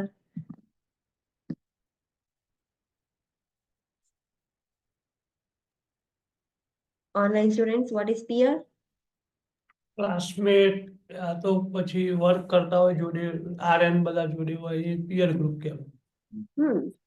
તમારી જેવડા, તમારી એજ જેટલા કે તમારી જેવા જ લોકો. તો એડોલેસન્ટ પર પીયર ગ્રુપ વધારે ઇન્ફ્લુઅન્સ કરે એટલે એના જેવા જ લોકો એની આજુબાજુ. સો પીયર રિવ્યુ. તમે જ્યાં જોબ કરો છો, તમે જે એમ્પ્લોય છો, તો તમારા જ બીજા બધા જે કલીગ્સ છે એ તમારું પીયર ગ્રુપ કહેવાય. સો એમનો રિવ્યુ લે કે આ નર્સ છે એનું કામ કેવું છે, કેવી રીતે વર્ક કરે છે. સો એ લોકોનો રિવ્યુ લે, જેથી કરીને એ લોકો ઇવેલ્યુએટ કરી શકે કે જે પણ નર્સિંગ કેર ડિલિવર થાય છે ક્લાયન્ટને, એની ક્વોલિટી કેવી છે. So that is the peer review. બધી મેથડ્સ છે કે જેનો યુઝ કરીને લોકો ચેક કરી શકે કે આપણે ક્વોલિટી કેર આપણે મળે છે કે નથી મળતી હોસ્પિટલમાં ક્લાયન્ટ્સને. A quality improvement process is similar to the nursing process and involves an interprofessional approach. Quality improvement process છે એ પણ નર્સિંગ પ્રોસેસ જેવી સિમિલર જ છે અને એમાં ઇન્ટરપ્રોફેશનલ અપ્રોચ આપણે ઇન્વોલ્વ કરીએ છીએ. Next, an outcome describes the response to care. Comparison of client response with the expected outcome indicates whether the interventions are effective, whether the client has progressed, how well standards are met, and whether the changes are necessary. કશી બી વસ્તુનું outcome આવે, એ આઉટકમમાંથી ખબર પડે તમને કે response કેવો આવ્યો care. Outcome ખરાબ આવ્યું તો એના પછી તમને ખબર પડશે કે કેર નથી બરાબર. સો આઉટકમથી ખબર પડે છે રિસ્પોન્સ ઓફ કેર. તમે કમ્પેરિઝન કરશો એક્સપેક્ટેડ આઉટકમ અને એકચ્યુઅલ આઉટકમ, તો તમને ખબર પડશે કે ઇન્ટરવેન્શન્સ કેટલી ઇફેક્ટિવ હતી, એ ક્લાયન્ટને પ્રોગ્રેસ થયું છે કે નહીં, કે કન્ડિશન હજુ એવી ને એવી જ છે, બધા જે સ્ટાન્ડર્ડ્સ હતા એ મેટ થયા છે કે નહીં. તો તમારું એક્સપેક્ટેડ આઉટકમ આવે તો તમને ખબર પડે કે હા, મારી બધી જ નર્સિસ પ્રોપર કેર આપે છે, જે એક્સપેક્ટેડ આઉટકમ છે એ મેટ થયું છે. જે નથી થયું તેનો મતલબ શું કે બધા ઇફેક્ટિવ કેર નથી કરતા. પેશન્ટ આવે છે બીજી કમ્પ્લેનથી એડમિટ થઈને અને લઈને જાય છે હોસ્પિટલ અક્વાયર ઇન્ફેક્શન, એનો મતલબ કે તમારો સ્ટાફ છે એ પ્રોપર એસેપ્સિસ મેન્ટેન નથી કરતું, સ્ટેન્ડર્ડ્સ મીટ નથી કરતું, એક્સપેક્ટેડ આઉટકમ્સ આવતા જ નથી. તો એના પરથી તમને ખબર પડે, તમે ડિટરમાઇન કરી શકો કે સ્ટેન્ડર્ડ ઓફ કેર મીટ થાય છે કે નહીં, કે કોઈ ચેન્જીસ લાવવાની જરૂર છે કે નહીં. The nurse is responsible for recognizing trends in nursing practice, identifying recurrent problems, and initiating opportunities to improve the quality of care. એક નર્સ રિસ્પોન્સિબલ છે આપણે નર્સિંગ પ્રેક્ટિસમાં જે નવા નવા ટ્રેન્ડ્સ આવે છે, નવા ટ્રેન્ડ્સ એટલે નવી નવી બધી ન્યૂઝ અપડેટ્સ આવે ને, એ અપડેટેડ રહેવું, દેટ ઇઝ ધ ટ્રેન્ડ્સ. તો એ આપણે ટ્રેન્ડ્સ રેકોગ્નાઇઝ કરવાના.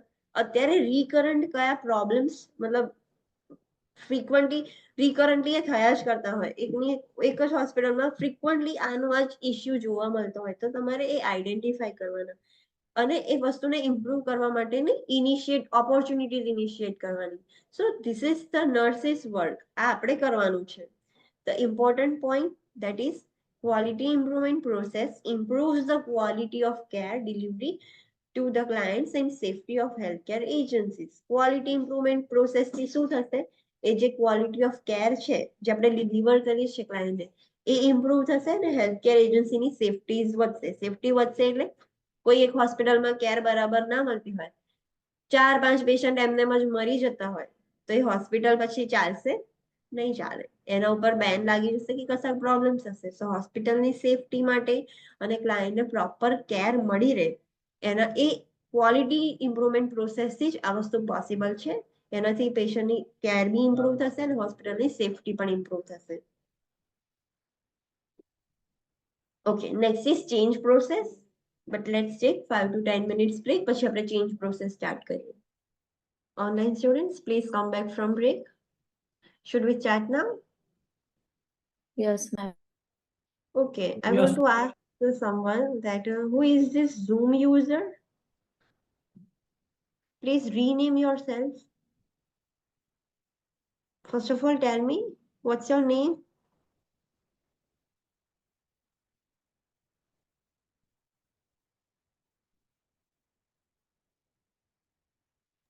Nirav Padhiya ma'am, sorry ma'am. Okay, no problem. Okay, so let's start. Next topic, that is change process. Change process means જે ચેન્જની જે પ્રોસેસ છે, કશો બી ચેન્જ લાવવો હોય, ચેન્જ કરવું હોય, so A process, that is the change process. A change is a dynamic process that leads to an alteration in the behavior. જ્યારે કોઈક બિહેવિયરમાં ચેન્જીસ લાવવાના હોય, ઓલ્ટરેશન કરવાનું હોય, તો that is the change. A change એક ડાયનેમિક પ્રોસેસ છે જેના લીધે બિહેવિયરની અંદર ઓલ્ટરેશન્સ થાય છે. A change agent can be used to effectively facilitate change. Change લાવવા માટે હોસ્પિટલમાં કોઈ ચેન્જ એજન્ટ હોય એનો યુઝ કરવો પડે. અને જે આપણે કહ્યું હતું કે જે ઇફેક્ટિવ નર્સ લીડર હોય એ ચેન્જ એજન્ટ તરીકે વર્ક કરે છે, કે એ ચેન્જ લાવવામાં હેલ્પ કરશે. સો કોઈ બી ચેન્જ લાવવાનો હોય ઇફેક્ટિવલી તો ચેન્જ એજન્ટનો યુઝ કરવામાં આવે છે. Change agents appropriately assess and manages the reaction of staff members. Change agent શું કરશે? અસેસ કરશે અને મેનેજ કરશે. કશો બી ચેન્જ એવું કહો કે કાલથી આ વસ્તુ આવી કરવાની છે તો બધા એ વસ્તુને ફોલો, બધાના રિએક્શન અલગ હશે કે યાર, ફોર એક્ઝામ્પલ હું એવું કહી દઉં કાલથી બધાએ છે ને અડધો કલાક વહેલું આવવાનું છે. સો દરેકના રિએક્શન અને અલગ હશે. તો ચેન્જ એજન્ટનું કામ શું છે કે બધાને પ્રોપરલી, બધાના રિએક્શન્સ પ્રોપરલી અસેસ કરે અને એમને મેનેજ બી કરે. બધા એવું કે ના અમે તો નહીં આવીએ, કાલથી આવું જ નહીં, રજા કરી દઈશું, તો બધા એવું કરશે. તો એ બધું મેનેજ કરવાનું કામ છે change એજન્ટનું. They can connect and balance all aspects of the organization that will be affected by the change. Change agent શું કરશે? બધા જે આસ્પેક્ટ છે ઓર્ગેનાઇઝેશનમાં, કશું બી ચેન્જ થયું છે તો ચેન્જના લીધે જે વસ્તુ અફેક્ટ થશે એને કનેક્ટ કરશે અને બધાની વચ્ચે બેલેન્સ મેન્ટેન કરવાનું કામ છે change એજન્ટનું. Leadership style influences the approach to initiating the change process. A person છે જે ચેન્જ એજન્ટ છે એની લીડરશિપ સ્ટાઇલ વધારે ઇન્ફ્લુઅન્સ કરશે. એ લીડર એવું છે કે લાઈક એનાથી કોઈ ઇન્ફ્લુઅન્સ જ નથી થતું, તો એ ગમે તેટલી બૂમો પાડશે એ ચેન્જ નહીં આવે. સો એની લીડરશિપ સ્ટાઇલ પણ ઇન્ફ્લુઅન્સ કરે છે કે ચેન્જ પ્રોસેસ કેવી રીતે ઇનિશિએટ કરવું. એની લીડરશિપ સ્ટાઇલ સારી હશે તો એ વધારે ઇન્ફ્લુઅન્સ કરશે. Lewin's basic concept of change process includes 3 elements for successful change, that is unfreezing, moving and changing and refreezing. જે ફિગરમાં આપેલું છે એક લ્યુવિન છે, લાઈક એક સાયન્ટિસ્ટ છે જેને એક કોન્સેપ્ટ બહાર પાડ્યો છે ચેન્જ પ્રોસેસનો. તો એને એવું કીધું કે દરેક ચેન્જ પ્રોસેસમાં આ 3 એલિમેન્ટ્સ હોવા જરૂરી છે ફોર સક્સેસફુલ ચેન્જ. તમારે કશું ચેન્જ લાવવો હોય તો એ જે પ્રોસેસ છે એમાં અનફ્રીઝિંગ, મૂવિંગ ઓર ચેન્જિંગ અને રીફ્રીઝિંગ, આ ત્રણેય વસ્તુ હોય તો જ સક્સેસફુલ ચેન્જ આવે.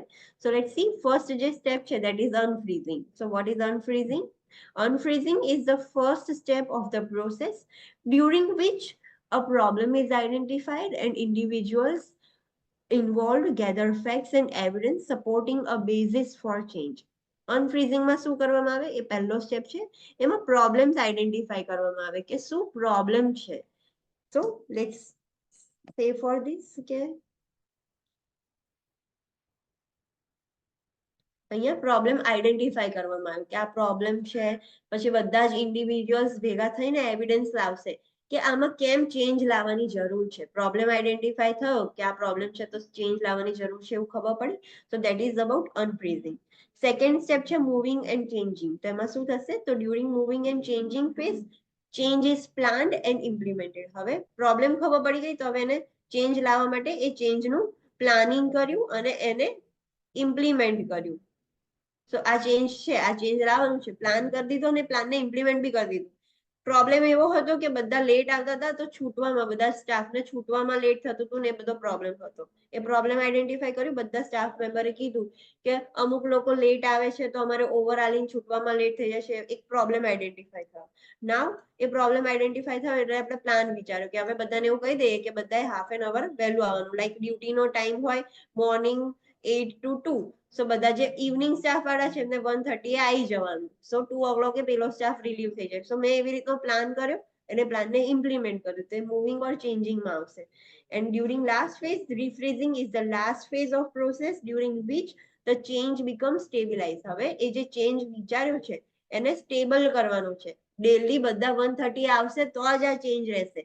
પછી 2 દિવસ આવે 1:30, ત્રીજા દિવસથી પાછો 2 વાગે આવવાનું ચાલુ, તો એ વસ્તુ ચેન્જ નહીં લાવી શકે. સક્સેસફુલ ચેન્જ લાવવા માટે આ ત્રણેય વસ્તુ નેસેસરી છે. Understood what is unfreezing, moving or changing and refreezing? Okay.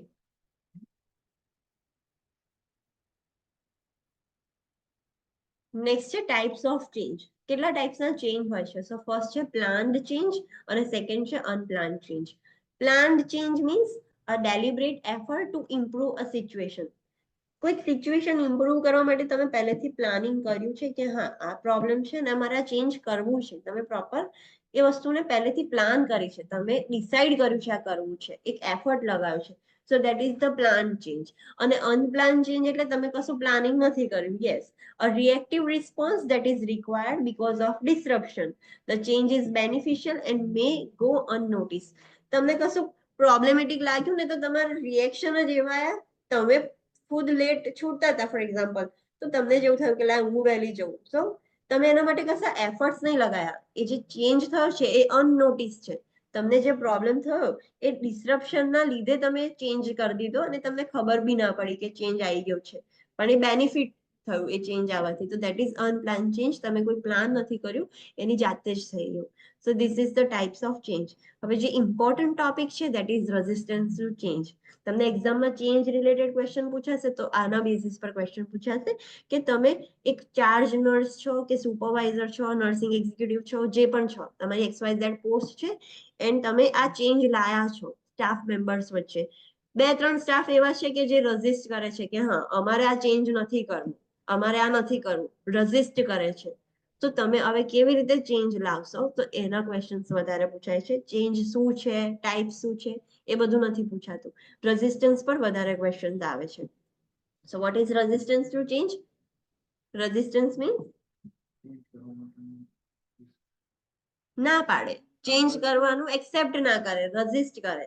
So let's see first, that is box 7.5, reasons for resisting change. કયા રીઝન થી એ લોકો ચેન્જને એક્સેપ્ટ નથી કરતા, રઝિસ્ટ કરે છે કે ના અમે તો આ ચેન્જ નહીં કરીએ? એના રીઝન્સ જોઈએ. સો ફર્સ્ટ છે conformity. Conformity means one goes along with others to avoid conflict. કન્ફર્મિટીમાં શું થાય કે કોન્ફ્લિક્ટ ના થાય. મેં આવું કીધું કે આવું કરવાનું છે એટલે પછી એવું થાય કે લેવા દે, કોણ કચકચ કરે, એના કરતા એ જે ક્યાં છે એમ કરી દઈએ. સો કન્ફર્મિટી ના હોય તો પછી ચેન્જમાં રેઝિસ્ટન્સ આવશે. તો કન્ફર્મિટી એટલે કે જ્યારે કોઈ પર્સન એની જોડે જતું રહે કોન્ફ્લિક્ટ અવોઇડ કરવા માટે.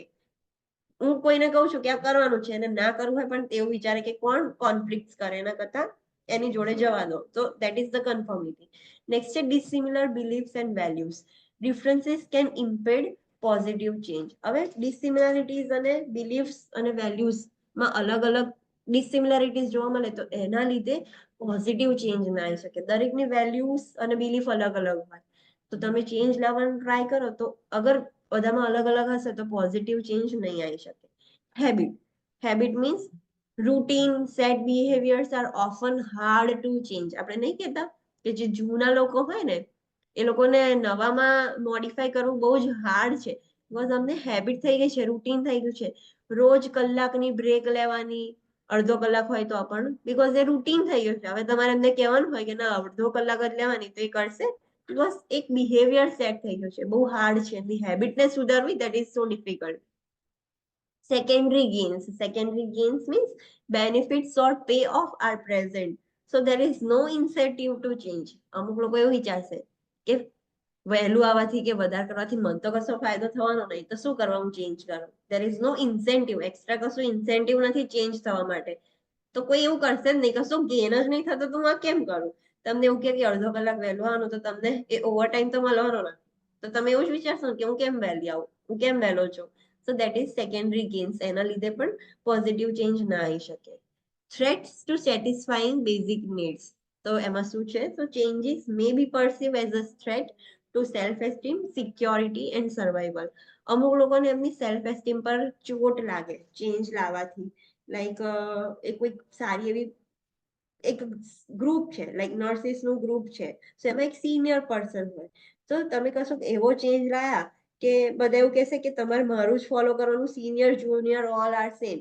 તો એને કેવું થશે? એની સેલ્ફ એસ્ટીમ પર ઠેસ પહોંચશે કે હું સિનિયર થઈને બી મારે આવું કરવાનું, મારે આવું કરવાનું. સો એ બધાના લીધે બી એમને એક થ્રેટ લાગે કે એની સેલ્ફ એસ્ટીમ પર, એને સિક્યોરિટી પર, સર્વાઈવલ પર થ્રેટ લાગે. તો એના લીધે બી એ ચેન્જ ના લાવવા દે અને ચેન્જ ના કરે. અને last is fear. One fears failure or has a fear of unknown.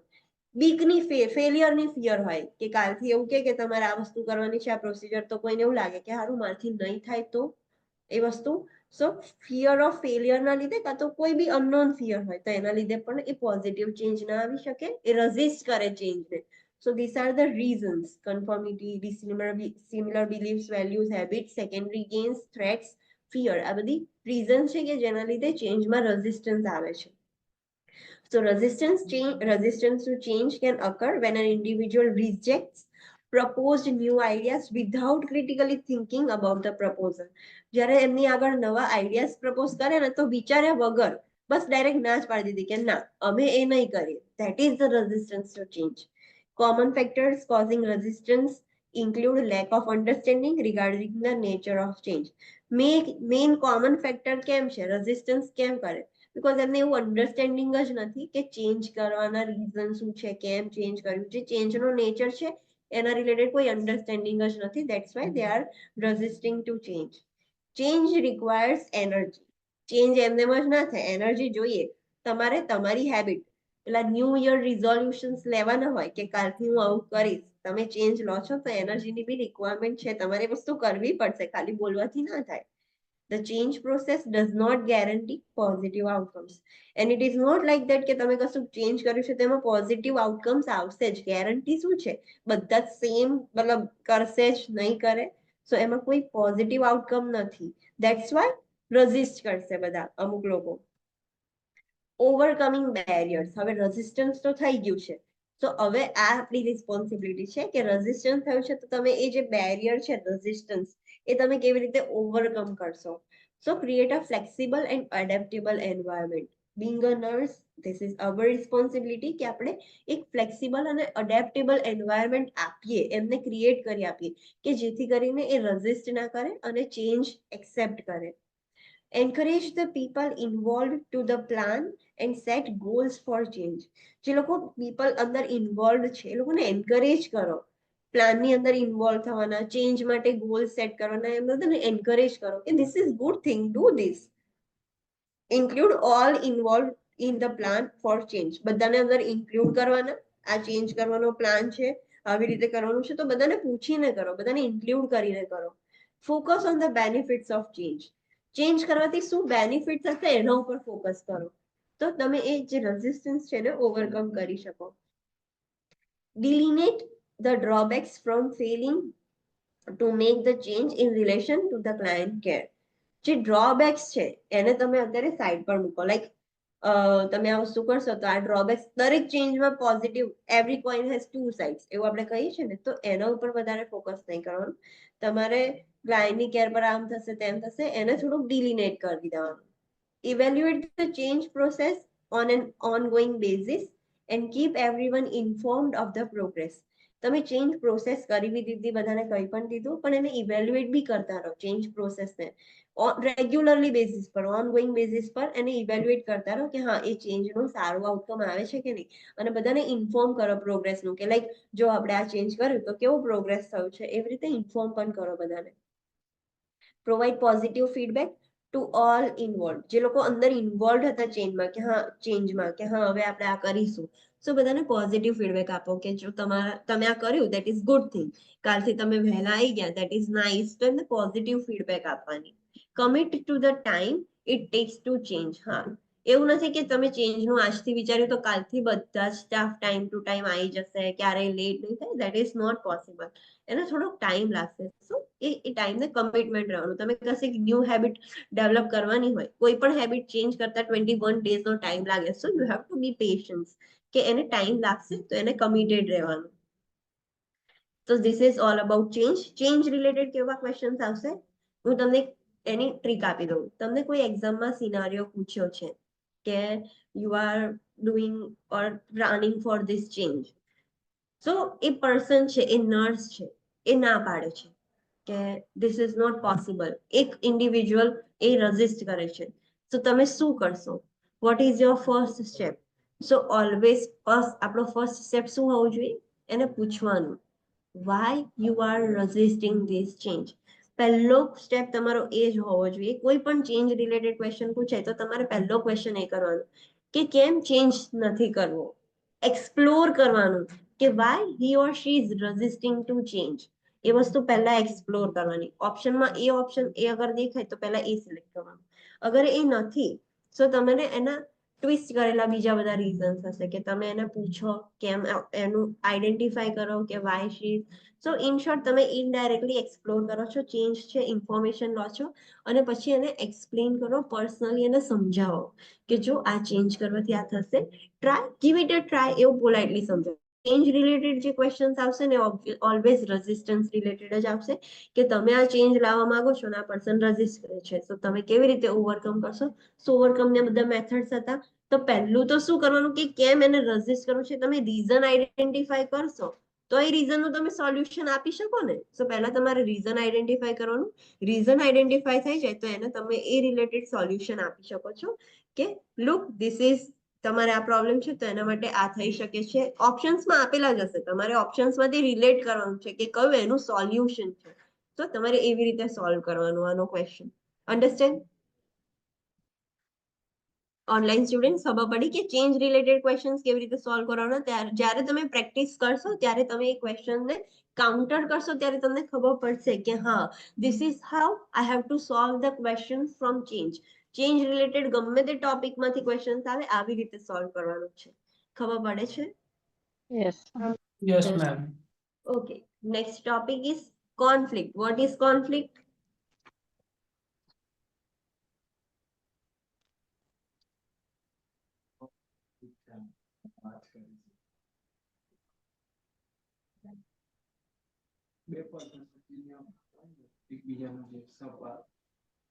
Conflict means online student કોઈ ઝઘડો. yes કશું ઇશ્યુ થયો.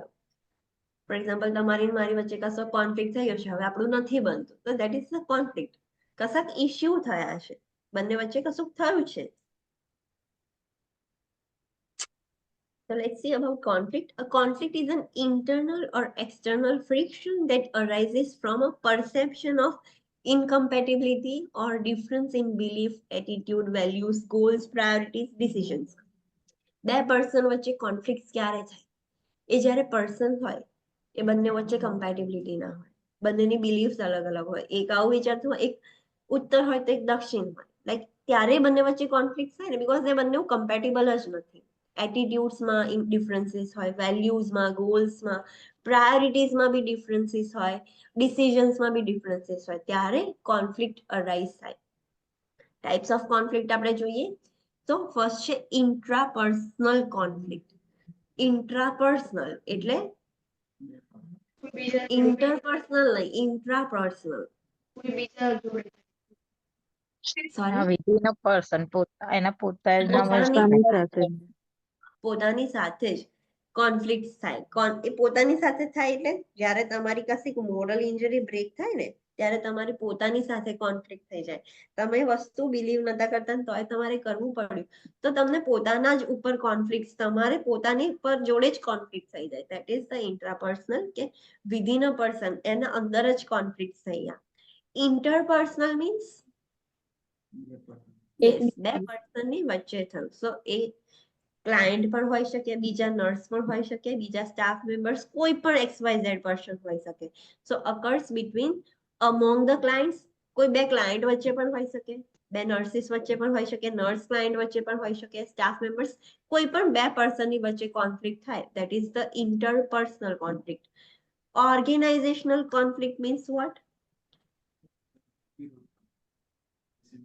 હા, એ પર્સનનો ઓર્ગેનાઇઝેશન જોડે કોન્ફ્લિક્ટ થયો છે.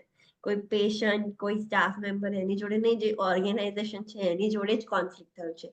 occurs when an employee confronts the policies and procedures of the organization. એ ઓર્ગેનાઇઝેશનની પોલિસીઝ ને પ્રોસિજર્સ ને જ કન્ફ્રન્ટ કરે કે આ કેમ આવું ને આમ તેમ, લાઈક તમે આ કરો છો એ ખોટું કરો છો. સો ઓર્ગેનાઇઝેશન જોડે જ કોન્ફ્લિક્ટ થયું છે, અંદર અંદર સ્ટાફ જોડે કે બીજા કોઈ જોડે આખા ઓર્ગેનાઇઝેશનને જે ઝઘડવા બેઠું છે.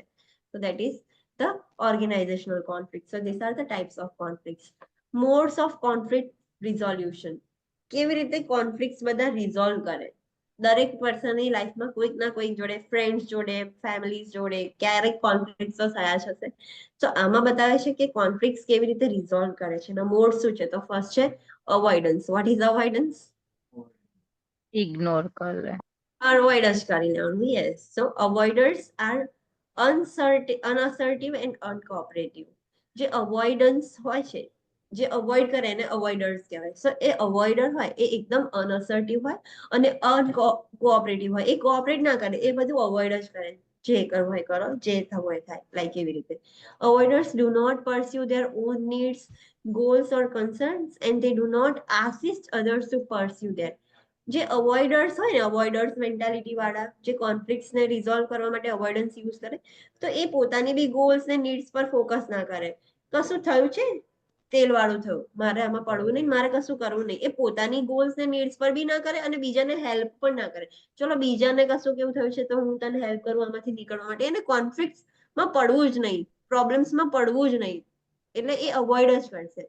અવોઇડર્સ postpone dealing with the issues. કશું ઇશ્યુઝ થયો છે ને તો એ પોસ્ટપોન કરશે કે મારે અત્યારે નહીં કરવું, મૂકને, એવી રીતે. સો એ અલ્ટિમેટલી અવોઇડ કરશે. That is the avoidance. એક મેથડ છે, એક મોડ છે કે જેનાથી કોન્ફ્લિક્ટ રિઝોલ્વ કરવાનો ટ્રાય કરે. નેક્સ્ટ છે અકોમોડેશન. What is accommodation? બીજાને સેટિસ્ફાય કરવા માટે પોતાની જાતને એડજસ્ટ કરે, એકોમોડેટ કરે.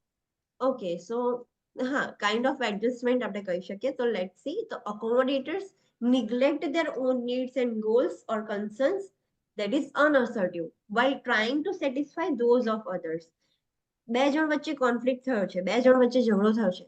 તમારે ફોર એક્ઝામ્પલ, કોઈ એક્ઝામ્પલ તરીકે લઈ લે કે તમે કશીક વસ્તુ કરવા માંગતા હતા, તમારા ફ્રેન્ડ એ વસ્તુ નથી કરવા માંગતા. તમારું ગોલ પેલું છે, તો you want to do this, તમારા ફ્રેન્ડ નથી કરવા માંગતા, તો તમે તમારા ગોલ્સને સાઈડ પર મૂકી દીધા, એને નિગ્લેક્ટ કરે અને એમના ગોલ્સને સેટિસ્ફાય કરવા માટે તમે અડેપ્ટ થઈ ગયા.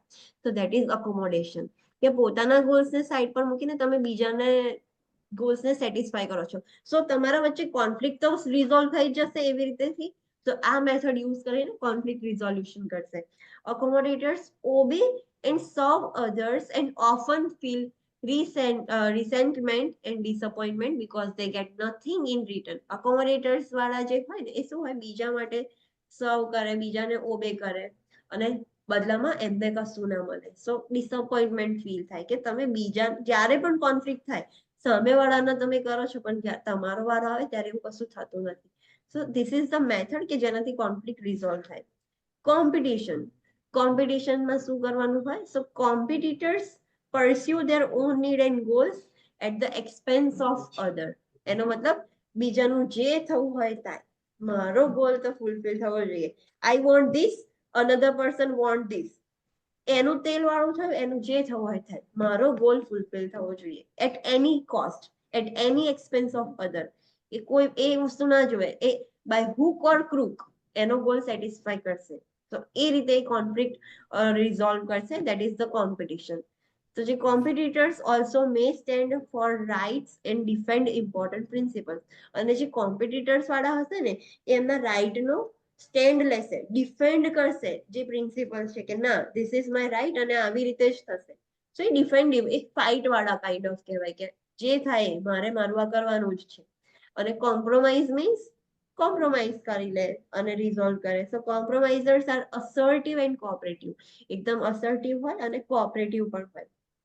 Compromisers work creatively and openly to find out the solution that most fully satisfy all important objectives and goals to be achieved. જે કોમ્પ્રોમાઇઝર્સ હોય ને એકદમ ક્રિએટિવલી અને ઓપનલી વર્ક કરે, ફાઇન્ડ આઉટ કરે સોલ્યુશન્સ કે જે બધી વસ્તુથી સેટિસ્ફાય થાય. લાઈક અકોમોડેશનમાં કેવું થતું હતું, પોતાનું સેટિસ્ફાય નતું થતું, બીજાનું કરતું હતું. પણ જે કોમ્પ્રોમાઇઝર્સ હશે ને એ એવી રીતે કરશે, સોલ્યુશન લાવશે કે સેટિસ્ફાય થઈ જાય અને ગોલ્સ પણ અચીવ થાય. So this is compromise.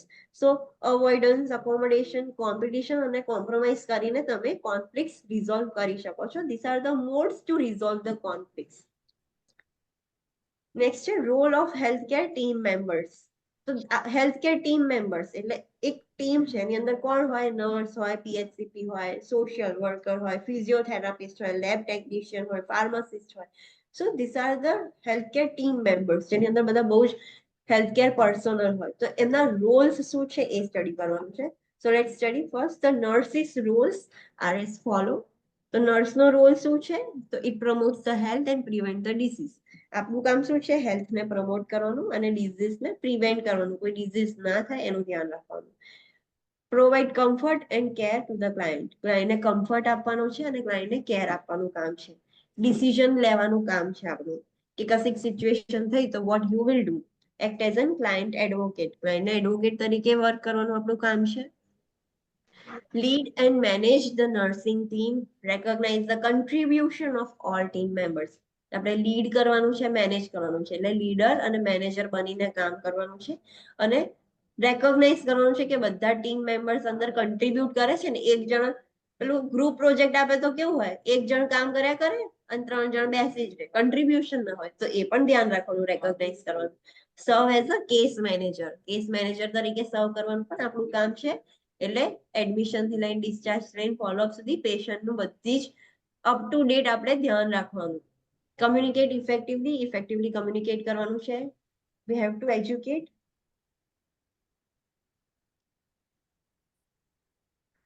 We have to educate clients, families and communities and healthcare team members. જે બીજા healthcare team members છે like UAP, LPN એ બધાને એજ્યુકેટ કરવાનું આપણું કામ છે. કમ્યુનિટી, ક્લાયન્ટ, ફેમિલીઝ બધાને આપણે એજ્યુકેટ, હેલ્થ એજ્યુકેશન આપવાનું કામ છે.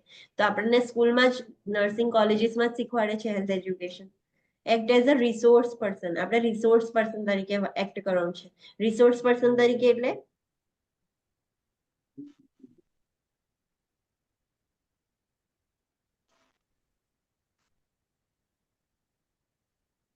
રિસોર્સફુલ પર્સન, ઇન્ફોર્મેટિવ પર્સન.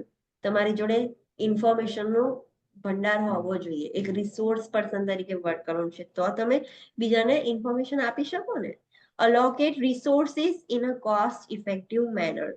જે બધા રિસોર્સિસ છે, આવા કયા રિસોર્સિસ? લાઈક પેલા NGOs, ઓર્ગેનાઇઝેશન્સ, તો બધાને રિસોર્સિસ કહેવાનું અને એ પણ કોસ્ટ ઇફેક્ટિવ મેનરમાં. બહુ મોંઘી જગ્યાએ નહીં એને રેફરલ આપવાનું.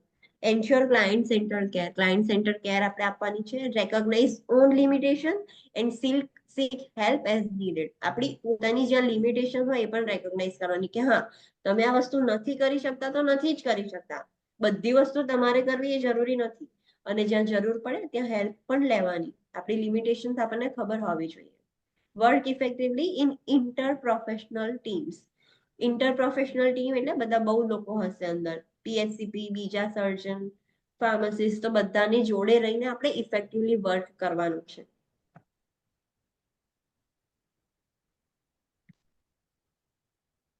નેક્સ્ટ છે PHCP. PHCP નો રોલ શું છે? તો a PHCP or a specialist diagnosis and treats the disease. PHCP નું શું કામ શું છે? કે ડિઝીઝને ડાયગ્નોસ કરવાનું અને એને ટ્રીટ કરવાનું, બસ એનું એટલું કામ છે. ફિઝિશિયન્સ આસિસ્ટન્સ એટલે કે PA, એનું કામ શું છે? So it acts to a limited extent in the role of a physician during the physician's absence. જ્યારે physician absent હોય ત્યારે એનો assistance એનો રોલ કરે પણ એકદમ લિમિટેડ એક્સટેન્ટમાં બધું જે ના કરી શકે પણ નથી તો ટેમ્પરરી બેઝિસ પર કે અમુક વસ્તુ એ કરી શકે છે જ્યાં સુધી એ ડોક્ટર નથી અવેલેબલ ત્યાં સુધી. The PA conducts physical examination, performs diagnostic procedures, assists in the operating room and emergency department and perform the treatment. PA નું કામ શું છે જે ફિઝિશિયન ના આસિસ્ટન્ટ છે તમે જોયું હશે જે હજુ શીખતા હોય ને લર્નિંગ ફેઝ પર હોય તો ડોક્ટરની જોડે એક એમનો સ્ટુડન્ટ કાઇન્ડ ઓફ કે આસિસ્ટન્ટ કાઇન્ડ ઓફ એમની જોડે જ હોય જેમની જોડે લર્ન કરે તો જ્યારે ડોક્ટર ના હોય તો એ પણ એટલું કરી શકે છે તો એનું કામ શું છે તો ફિઝિકલ એક્ઝામિનેશન કરવું ડાયગ્નોસ્ટિક પ્રોસિજર્સ કરવાનું પછી ઓપરેટિંગ રૂમમાં આસિસ્ટ કરાવશે ઓપરેશન નહીં કરે ઓપરેટિંગ રૂમમાં આસિસ્ટ કરાવશે ઇમરજન્સી ડિપાર્ટમેન્ટમાં આસિસ્ટ કરાવશે અને અમુક ટ્રીટમેન્ટ કરશે. Certified and licensed PS in some states have prescriptive powers. જે પીએસ હોય ફિઝિશિયન્સ આસિસ્ટન્ટ એ સર્ટિફાઈડ હોય ને એમની જોડે લાઇસન્સ હોય તો અમુક સ્ટેટમાં એમની જોડે પ્રિસ્ક્રિપ્ટિવ પાવર હોય. પ્રિસ્ક્રિપ્ટિવ પાવર મીન્સ પ્રિસ્ક્રિપ્શન કરી શકે. યસ એ પ્રિસ્ક્રિપ્શન આપી શકે એમની જોડે એવો પાવર છે. So this is the role of PA. Next છે નર્સ પ્રેક્ટિશનર એટલે કે એનપી. જો તમને ના ખબર હોય તો હું કહી દઉં જ્યારે તમે એન્ક્લેક્સ એક્ઝામિનેશન ક્લિયર કરો ત્યારે તમે કઈ રીતે વર્ક કરી શકો as a registered nurse. Yes, and this is the exam for NP. Nurse practitioner છે ને એ RN થી પણ ઉપર આવે. તો તમારે નર્સ પ્રેક્ટિશનર તરીકે વર્ક કરવું હોય ને તો તમારે જે પણ કન્ટ્રી છે જ્યાં તમે RN તરીકે વર્ક કરો છો એ કન્ટ્રીમાં 2 યર્સ સુધી વર્ક કરો પછી એની એક એક્ઝામ આપે જેમ એન્ક્લેક્સ એક્ઝામિનેશન છે ને એવી રીતે NP ની એક્ઝામિનેશન હોય એ એક્ઝામિનેશન તમે આપી દો ને તો પછી તમે NP થઈ જાઓ તો તમે as a nurse practitioner work કરી શકો. So an advanced practice registered nurse એટલે કે APRN RN કરતા બી વધારે એડવાન્સ છે who is educated to diagnose and treat acute illness and chronic conditions. Another focus of APRN is health promotion and maintenance. Health APRN છે ને એના જે શું કહેવાય કે સ્કોપ ઓફ પ્રેક્ટિસ છે ને એ RN કરતા પણ વધારે છે. એ એટલી બધી એજ્યુકેટ છે કે એ ડાયગ્નોસ કરી શકે છે અને ટ્રીટ પણ કરી શકે છે અમુક એક્યુટ અને ક્રોનિક કન્ડિશન્સ. અને બીજું એનો ફોકસ શું છે કે એ ક્લાયન્ટની હેલ્થ પ્રમોશનમાં હેલ્પ કરે અને મેન્ટેનન્સમાં હેલ્પ કરે. An APRN may work in a variety of specialty areas including family practice, internal medicine, acute gerontology. What is gerontology?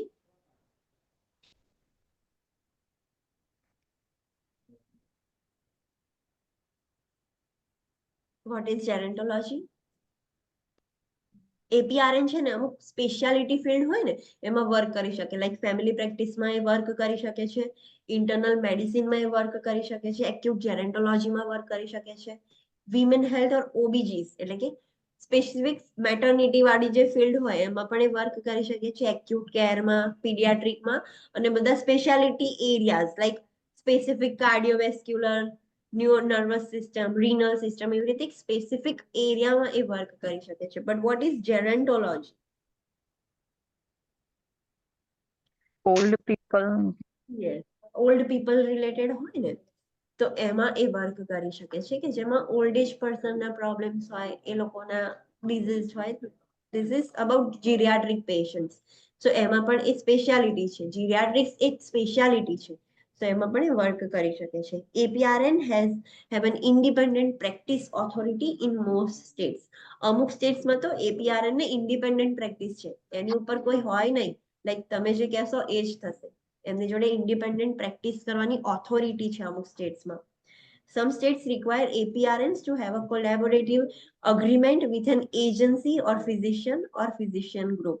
અમુક સ્ટેટ્સમાં કેવું હોય APRN નો કોલેબોરેશન હોય લાઈક તમારે જરૂર પડી તો APRN ને ફોન કર્યો કે આવો ને તમે એવી રીતે અમુક એજન્સીસ જોડે અગ્રીમેન્ટ કોલેબોરેશન હોય ફિઝિશિયન્સ જોડે કાં તો ફિઝિશિયનનું આખું ગ્રુપ હોય ને એમની જોડે કોલેબોરેશન હોય ટાઈ અપ કરેલું હોય તો APRN આવે હેલ્પ કરવા.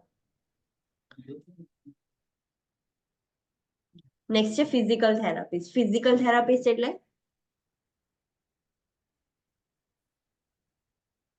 ફિઝિયોથેરાપી. યસ તો ફિઝિયોથેરાપિસ્ટ નું શું એ પણ એક હેલ્થ કેર મેમ્બર જ છે ને કોઈ પેશન્ટ માટે. સો એનું શું રોલ હોય છે? So physical therapist assist in examining, testing and treating clients recuperating from injuries, illness or surgery, physically disabled clients. જે ફિઝિકલ થેરાપિસ્ટ છે એનું કામ શું છે? પહેલા તો એક્ઝામાઇન કરવાનું, ટેસ્ટ કરવાનું અને ટ્રીટ કરવાના. જે લોકો ઇન્જરીઝમાંથી રિકવર થાય છે, ઇલનેસ થઈ હતી એમાંથી રિકવર થાય છે, કોઈ સર્જરી કરી હતી કાં તો ફિઝિકલી ડિસેબલ્ડ ક્લાયન્ટ છે એ લોકોને એક્ઝામાઇન કરવાનું, ટેસ્ટ કરવાનું અને ટ્રીટ કરવાના છે. In some settings, physical therapists play a major role in providing wound care. Physical therapists assistants may be employed to help the physical therapy assistants may be employed to help the physical therapist. અમુક જગ્યાએ અમુક hospital સેટિંગ્સમાં physical therapist બહુ જ important role play કરે છે wound કેરમાં. For example, ortho વાળા patient હોય કે ન્યુરોલોજી વાળા પેશન્ટ હોય એમને ફિઝિકલ થેરાપી તો જોઈશે જ. એમના વગર એ રિકવર નહીં થઈ શકે. સો એ તો બહુ જ મેજર રોલ પ્લે કરે છે. અને અમુક જગ્યાએ ફિઝિકલ થેરાપિસ્ટને હેલ્પ કરવા માટે ફિઝિકલ થેરાપી આસિસ્ટન્ટ હોય કે એમના આસિસ્ટન્ટ હોય, એમને હેલ્પ કરાવે. પેશન્ટને એક્સરસાઇઝ કરવાની હોય તો એકલા ના કરી શકે, તો એમને કોઈ હેલ્પની જરૂર હોય તો ફિઝિયોથેરાપિસ્ટને આસિસ્ટન્ટ હોય. નેક્સ્ટ છે occupational therapist. What is occupational therapist?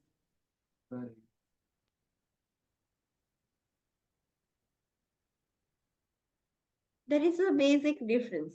Physiotherapist and occupational therapist.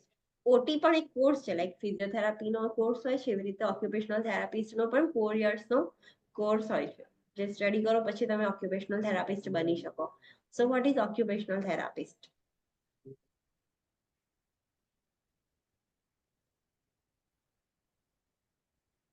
તમને આના ક્વેશ્ચન્સ આવશે, લાઈક ક્વેશ્ચન્સમાં લખેલું હશે કે ક્લાયન્ટને આ વસ્તુ થઈ છે તો કોની જરૂર પડશે.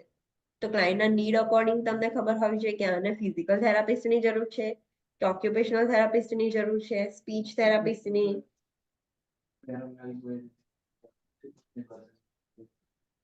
ફિઝિકલ થેરાપિસ્ટ નહીં ના કરે.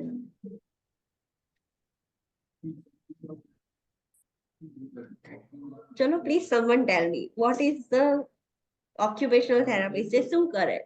લાઈક કોઈ ક્લાયન્ટ હોય જેને અગર પગ એનો એમ્પ્યુટ થઈ ગયો છે યા ફિર એનો હેન્ડ એમ્પ્યુટ થઈ ગયો છે, તેને રિહેબિલિટેશનમાં હોય ત્યારે એને ફરી પોતાનું કામ પહેલા જેવું કેવી રીતના કરવું એના માટે હા.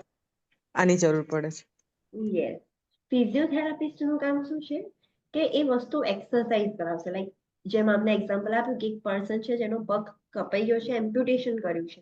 સો રેગ્યુલર એક્સરસાઇઝ કરવાથી એનો એ સ્ટ્રેન્થ આવશે. સો એ ફિઝિયોથેરાપિસ્ટ કરાવશે. પણ હવે એ પગ લઈને, કપાયેલો પગ લઈને, એમ્પ્યુટેડ પગ લઈને તમારે હવે રૂટીન લાઈફમાં આવવાનું છે. વોક કેવી રીતે કરવાનું, ક્રચીસ યુઝ કરે કે કેન યુઝ કરે તો કેવી રીતે કરવાનું. સો એ કોણ કરાવશે? ઓક્યુપેશનલ થેરાપિસ્ટ કરાવશે. કે જ્યારે કોઈ પર્સનને કશીક ડિસેબિલિટી થઈ ગઈ છે due to surgery, accident, anything, so હવે એની રેગ્યુલર ડેલી લાઈફ એ ડિસેબિલિટી સાથે કેવી રીતે કરી શકે. સો એ કામ છે occupational થેરાપિસ્ટનું.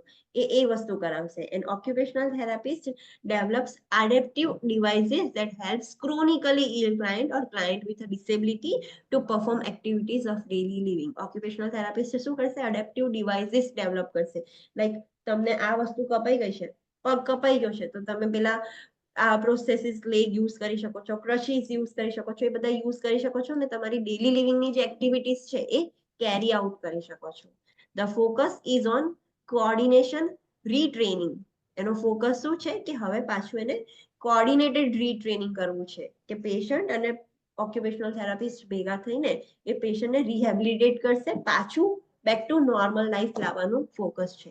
Occupational therapy assistants may be available to help the occupational therapist. Occupational therapist ને પણ assistants હોય કે જેમને હેલ્પ કરી શકે. તો ખબર પડી કે what is the difference between physical therapist અને occupational therapist? Physical therapist કેવી રીતે ચાલવું, હવે નોર્મલ લાઈફમાં કેવી રીતે આવું, એ એમનું કામ નથી. એમનું કામ શું છે કે જે પ્રોબ્લેમ થયો છે એને ટ્રીટ કરવું. બ્રેન સ્ટ્રોક આવ્યો હોય, પેરેલાઇઝ થઈ ગયું હોય ક્લાયન્ટ, તો ફિઝિકલ થેરાપિસ્ટ થી એની મસલ સ્ટ્રેન્થ પાછી આવશે, એ વોક કરતા શીખી શકશે. પણ પછી ક્રચીસ થી લઈને નોર્મલી કેવી રીતે વોક કરવું એના માટે કોણ જોઈશે? ઓક્યુપેશનલ થેરાપિસ્ટ જોઈશે. નેક્સ્ટ છે respiratory therapist. Respiratory therapist means patient નું respiration રેસ્પિરેટરી સ્ટેટસ ઇમ્પ્રુવ કરે, વેન્ટિલેશન, ઓક્સિજનેશન સ્ટેટસ. તમે જ્યારે સર્જરી કરાવી હશે કાં તો કોઈના તમારા ક્લોઝ રિલેટિવમાં સર્જરી કરાવી હશે તો આપણા ઇન્ડિયન કન્ટ્રીઝમાં રેસ્પિરેટરી થેરાપિસ્ટનું કામ ફિઝિયોથેરાપિસ્ટ જ કરે છે. સર્જરી કરાયા પછી તમને પેલું ઇન્સેન્ટિવ સ્પાયરોમીટર આપે છે ને, કેમ આપે છે? એનાથી શું થાય?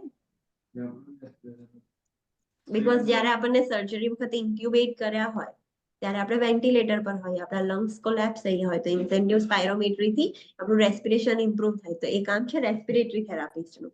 Respiratory therapist delivers treatment designed to improve the client's ventilation અને ઓક્સિજન સ્ટેટસ. એ એવી ટ્રીટમેન્ટ આપે છે કે જેના લીધે ક્લાયન્ટનું વેન્ટિલેશન ઇમ્પ્રુવ થાય અને ઓક્સિજનેશન સ્ટેટસ ઇમ્પ્રુવ થાય. સો રેસ્પિરેટરી થેરાપિસ્ટ રેસ્પિરેશન માટે વર્ક કરે. Speech therapist means speech improve કરવા માટે થેરાપી આપે. અમુક હોય એવા ચાઇલ્ડમાં વધારે આ લોકોની જરૂર પડે, જે એડલ્ટ હોય, જે લોકોને કશું એવું થઈ ગયું છે, કશું બ્રેન ઇન્જરી થઈને એમની સ્પીચ લોસ્ટ થઈ ગઈ, તો એમાં પણ સ્પીચ થેરાપિસ્ટ હેલ્પફુલ હોય. એવું નથી કે એડલ્ટ માટે ના હોય, પણ ચાઇલ્ડમાં વધારે હોય. લાઈક અમુક બચ્ચા એવા હોય સ્કેટરિંગ થતું હોય, પછી અમુક વર્ડ્સ ના બોલતા હોય, બોલતા ના આવડતો હોય, મતલબ કશું લાઈક પછી તોતડું બોલતા હોય, તો એવા બધા લોકો માટે સ્પીચ થેરાપિસ્ટ વધારે હેલ્પફુલ હોય. A speech therapist evaluates the client ability to swallow safely and evaluates the speech and communication ability. Speech therapist નું કામ શું છે? એની સ્પીચ અને કમ્યુનિકેશન એબિલિટી તો ઇવેલ્યુએટ કરવાનું, પણ એની સાથે સાથે એની સ્વેલોઈંગ એબિલિટી બી કેવી છે એ પણ ઇવેલ્યુએટ કરવાનું કામ સ્પીચ થેરાપિસ્ટનું છે. A speech therapist develops a plan to treat communication and swallowing disorders. જે ક્લાયન્ટને કમ્યુનિકેશન ડિસઓર્ડર્સ છે, સ્વેલોઈંગ ડિસઓર્ડર્સ છે, કે સ્વોલો કરવામાં તકલીફ થાય છે, તો એ બધા ડિસઓર્ડર્સને ટ્રીટ કરવા માટે એક પ્લાન બનાવશે. અને કોણ બનાવશે? સ્પીચ થેરાપિસ્ટ બનાવશે. This therapist also work to prevent, assess, diagnose and treat speech, language, social communication and cognitive communication disorder in children and as well as adult. આ લોકોનું કામ શું છે? કે કશી વસ્તુ બ્રેન ઇન્જરી થઈ ગઈ એડલ્ટને, તો કઈ રીતે પ્રિવેન્ટ કરી શકીએ કે ક્લાયન્ટને સ્પીચ ડિસઓર્ડર્સ ના થાય. અસેસ કરવામાં, ડાયગ્નોઝ કરવામાં, એને ટ્રીટ કરવાના, જે લેંગ્વેજ, સોશિયલ કમ્યુનિકેશન અને કોગ્નિટિવ કમ્યુનિકેશન જે અફેક્ટ થઈ ગયું છે એવા બધા ડિસઓર્ડર્સ હોય ચાઇલ્ડની અંદર કે એડલ્ટની અંદર, એમને ટ્રીટ કરવાનું કામ છે સ્પીચ થેરાપિસ્ટનું. They use exercise to develop new speech habits. એ લોકો અમુક એક્સરસાઇઝ કરાવે, માઉથની એક્સરસાઇઝ કરાવે, તો તમે ન્યૂ સ્પીચ હેબિટ્સ ડેવલપ કરી શકો. નેક્સ્ટ છે ન્યુટ્રિશનિસ્ટ. ન્યુટ્રિશનિસ્ટ એટલે આપણને ખબર છે ડાયટિશિયન જે આપણે કહીએ છીએ આપણા હોસ્પિટલમાં હોય છે, તો that is the nutritionist. Nutritionist or a dietitian બંને એક જ થયું. assist in planning the dietary measures to improve or maintain clients nutritional status. એમનું કામ શું છે? તો એક ડાયટરી મેજર, આ પેશન્ટને કયું ડાયટ આપવાનું છે, એની કઈ ન્યુટ્રિશનલ રિક્વાયરમેન્ટ છે એ લોકો લખે અને એ પેશન્ટનું એવી રીતે જ ડાયટ જાય. તો એમનું કામ ડાયટ મેનેજ કરવાનું છે કે ક્લાયન્ટના ન્યુટ્રિશનલ સ્ટેટસને ઇમ્પ્રુવ કાં તો મેન્ટેન કરવા માટે. નેક્સ્ટ છે continuing care nurse. Continuing care નર્સનો રોલ શું છે? This nurse coordinates the discharge plan for the client. જે જ્યારે ખબર ડિસ્ચાર્જ કરવાનું હોય ત્યારે એક નર્સ હોય જે બધું બિલિંગ થી બધું હેલ્પ કરે ને kind of, so that is the continuing care nurse. એ શું કોઓર્ડિનેટ કરે? તો ડિસ્ચાર્જ પ્લાન હોય ને ક્લાયન્ટના, એ લોકોને ખબર હોય કે આજે આટલા કે પેશન્ટનું ડિસ્ચાર્જ છે, તો એ કોઓર્ડિનેટ કરવામાં હેલ્પ કરે. આસિસ્ટિવ પર્સનલ મીન્સ વોટ? તો helps the RN with specified task and functions. A RN ને હેલ્પ કરશે. આસિસ્ટિવ પર્સનલ એટલે કયા પર્સનલ્સ? આપણી નીચે તો LPN હોય છે, UAP અનલાઇસન્સ આસિસ્ટિવ પર્સનલ, એ ખાલી આસિસ્ટન્સ માટે હેલ્પ છે. તો એ રજિસ્ટર્ડ નર્સને હેલ્પ કરશે અમુક ટાસ્ક કરવામાં, અમુક ફંક્શન્સ કરવામાં. સો એમાં એ આપણી હેલ્પ કરે. આપણે એમને કહીએ છીએ ને કે પ્લીઝ આપણે ક્લાયન્ટને આ પતાવી દો, કરી દો, that is they are helping us. ફાર્માસિસ્ટનો રોલ શું હોય? So pharmacist formulates and dispenses medication. Medication બનાવવાની, હું તમને એક વસ્તુ કહી દઉં, એન્ગ્લિશ કન્ટ્રીઝમાં કોઈ બી મેડિકેશન ડોક્ટર કહે ને કે આ મેડિકેશન આમાં હાલવાની છે, આપણે પાઇન્ટમાં મિક્સ કરીને આપીએ છીએ, સો એ આપણું કામ નથી. એન્ગ્લિશ કન્ટ્રીમાં એ કામ ફાર્માસિસ્ટનું છે. કઈ મેડિસિન કેટલામાં મિક્સ કરવાની, શું કરવાનું, એ લોકો મિક્સ કરીને આપશે. મિક્સ કરીને એ લોકો આપશે, પણ ડોઝ આપણે સેટ કરવાનું. ડોક્ટરે કહી દીધું કે આટલો ડોઝ 100 ml પાઇન્ટમાં કરવાનો છે, તો મિક્સ કરીને ફાર્માસિસ્ટ આપણને આપી દેશે કે ધીસ ઇઝ ધ મેડિકેશન. હવે એને જે ડોક્ટરે કીધું હોય ફ્લો રેટ થી જવા દેવાનું, એ આપણે કેલ્ક્યુલેટ કરીને જવા દેવાનું. આપણું કામ નથી એને ફોર્મ્યુલેટ કરવું. સો ફાર્માસિસ્ટ નું કામ છે એને ફોર્મ્યુલેટ કરવું અને ડિસ્પેન્સ કરવું, મેડિકેશન પહોંચતી કરવી. The pharmacist also check the medication safety, interaction અને સાઇડ ઇફેક્ટ. મેડિકેશન જે આપીએ છીએ આપણે એની સેફટી શું છે, એના કયા ડ્રગ જોડે ઇન્ટરેક્શન છે, તો એ ધ્યાન રાખે કે આ ડ્રગ જોડે આ ના અપાય. સો એવી રીતે એનું પણ કામ છે અને સાઇડ ઇફેક્ટ્સ નું બી એ ફાર્માસિસ્ટ નો રોલ છે. Social worker,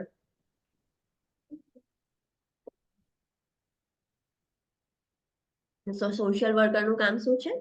so a social worker counsels the client and family about the home care services and assists the continuing care nurse with planning and facilitating discharge. Social workers હોય એમનું કામ શું છે કે family members અને ક્લાયન્ટને council કરે. Discharge થઈ ગયો છે પછી ઘરે જઈને બધી કેર લેવાની હોય તો એ કેમની મળશે એમને, તો સોશિયલ વર્કર એમને હેલ્પ કરે કે એનજીઓસ થ્રુ હેલ્પ કરીને કેવી રીતે કરીને એમને કેર મળતી રહે, કન્ટિન્યુ ઘરે જઈને પણ એમને એક પ્લાન, કેર પ્લાન મળતો રહે. તો એક સોશિયલ વર્કર નું કામ છે. Chaplin means what? તમને આવા ચેપ્લિન રિલેટેડ વર્ડ આવશે કે આવી રીતની જરૂર પડી છે તો તમે ચેપ્લિનને બોલાવશો. કોઈની ડેથ થઈ જાય તો પણ ચેપ્લિનને બોલાવે હોસ્પિટલમાં. કોઈ બહુ જ ટર્મિનલી ઇલ હોય તો પણ ચેપ્લિનને બોલાવે. વી કેન સે લાઈક આપણા in Hindus and in Christians and in Muslims, for example Hindu patient હોય તો આપણા એવું નહીં કહેતા કે કોઈક પ્રિસ્ટને બોલાવે, પછી ફાધરને બોલાવે હોસ્પિટલમાં, અને મુસ્લિમના જે એમના જે રિલિજિયસ પર્સન હોય એમને. તો એવી રીતે ચેપ્લિન એક એવું પર્સન છે. ચેપ્લિન ઓર ટ્રેન લે પર્સન, એને ટ્રેન લે પર્સન પણ કહેવાય છે. Offers spiritual support and guidance two the client and families. A spiritual support આપે. ડેથ થઈ જાય પછી પણ બોલાવે. હા, અને કોઈ જ બહુ જ ટર્મિનલી ઇલ હોય કે એવું કશું હોય તો ચેપ્લિનને બોલાવવામાં આવે. જે ચેપ્લિન શું કરશે, ક્લાયન્ટને અને ક્લાયન્ટના ફેમિલી મેમ્બર્સને સ્પિરિચ્યુઅલ સપોર્ટ આપશે, ગાઈડન્સ આપશે. એડમિનિસ્ટ્રેટિવ સ્ટાફ, એડમિનિસ્ટ્રેટિવ સ્ટાફ એટલે જે હોસ્પિટલનો આખો જે એડમિનિસ્ટ્રેટિવ સ્ટાફ છે એ. સો administrative staff or support staff members organize and schedule diagnostic tests and procedures and arrange for services needed by the client and family. એ લોકો બધું સ્કેડ્યુલ કરે, ઓર્ગેનાઇઝ કરે કે આ ડાયગ્નોસ્ટિક ટેસ્ટ આટલા વાગે થશે, આ પ્રોસિજર છે તો આટલા વાગે આપણે કરી દઈશું, આટલા વાગે ફ્રી છે, લેબ ખાલી છે, આમ છે તેમ છે. તે બધું એડમિનિસ્ટ્રેટિવ વર્ક એમનું કામ છે. જે પણ સર્વિસીસ ક્લાયન્ટ અને ફેમિલી મેમ્બર્સને જોઈએ છે એ કેવી રીતે સ્કેડ્યુલ કરવી, ઓર્ગેનાઇઝ કરવું, એ બધું કામ એડમિનિસ્ટ્રેટિવ સ્ટાફનું છે. Understood the roles of each healthcare member? Yes ma'am. Okay, so let's do a quick revision કે આજે આપણે શું જોયું. ઓકે, તો today we have seen power. Power એટલે કે તમારી જોડે કેવી એબિલિટી છે કે તમે બીજાને ઇન્ફ્લુઅન્સ અને કંટ્રોલ કરી શકો છો. જે તમારે રિઝલ્ટ જોઈએ છે એ રિઝલ્ટ માટે, but A always positive result હશે. ખરાબ માટે તમે એને કંટ્રોલ ના. એમ્પાવરમેન્ટ, એમ્પાવરમેન્ટ એટલે કોઈને તમારે એવું કેપેબલ બનાવવાનું છે, ઇન્ડિપેન્ડન્ટ કાઇન્ડ ઓફ આપણે કહી શકીએ. સામેવાળા પર્સનને તમારે એમ્પાવર કરવાનું છે. તમે ટીચિંગ આપીને કે એડવોકેસી યુઝ કરીને કરી શકો છો. આપણે ટાઈપ્સ ઓફ પાવર જોયા હતા કે આટલા ટાઈપ્સના પાવર યુઝ કરીને તમે બીજાને ઇન્ફ્લુઅન્સ કે કંટ્રોલ કરી શકો. ફોર્મલ ઓર્ગેનાઇઝેશન જોયા. ફોર્મલ ઓર્ગેનાઇઝેશન એટલે કે એક પ્રોપર ઓર્ગેનાઇઝેશન છે, એની અંદર શું હોય, કેવી રીતે થાય. તો દરેક ઓર્ગેનાઇઝેશનનું મિશન એન્ડ વિઝન હોય, પોલિસીસ, પ્રોસિજર, પ્રોટોકોલ્સ હોય. ડિસેન્ટ્રલાઇઝેશન અને સેન્ટ્રલાઇઝેશન હોય. What is સેન્ટ્રલાઇઝેશન?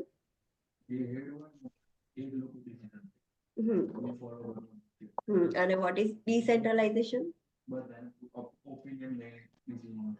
Okay, online students, what is decentralisation?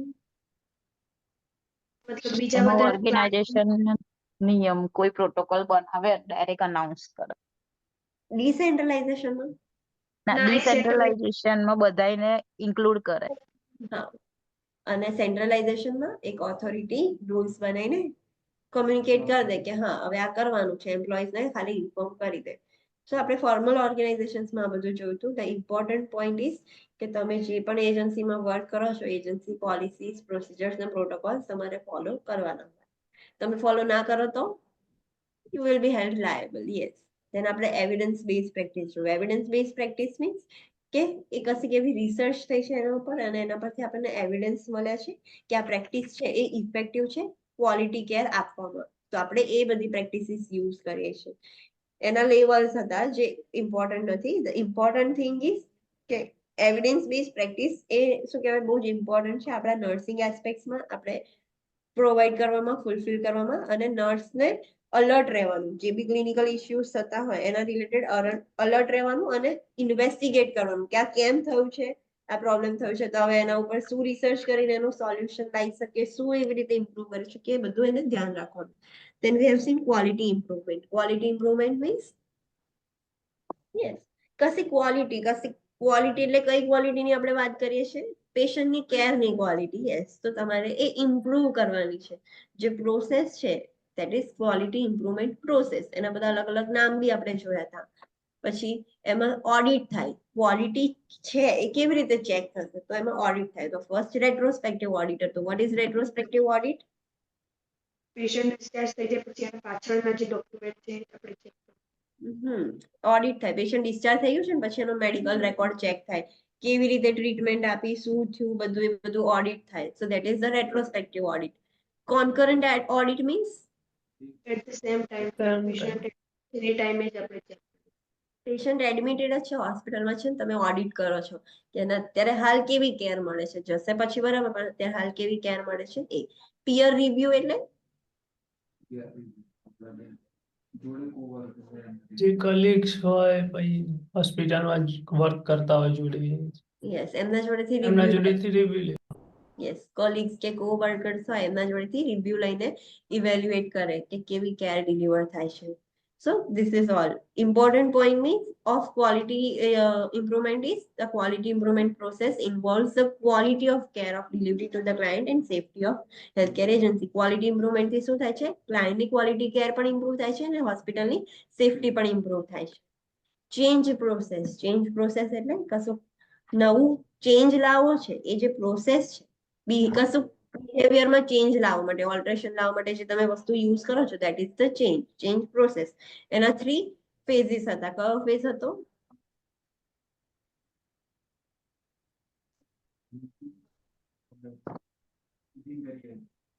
અને last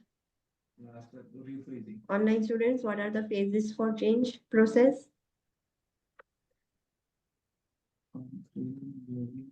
What are the phases?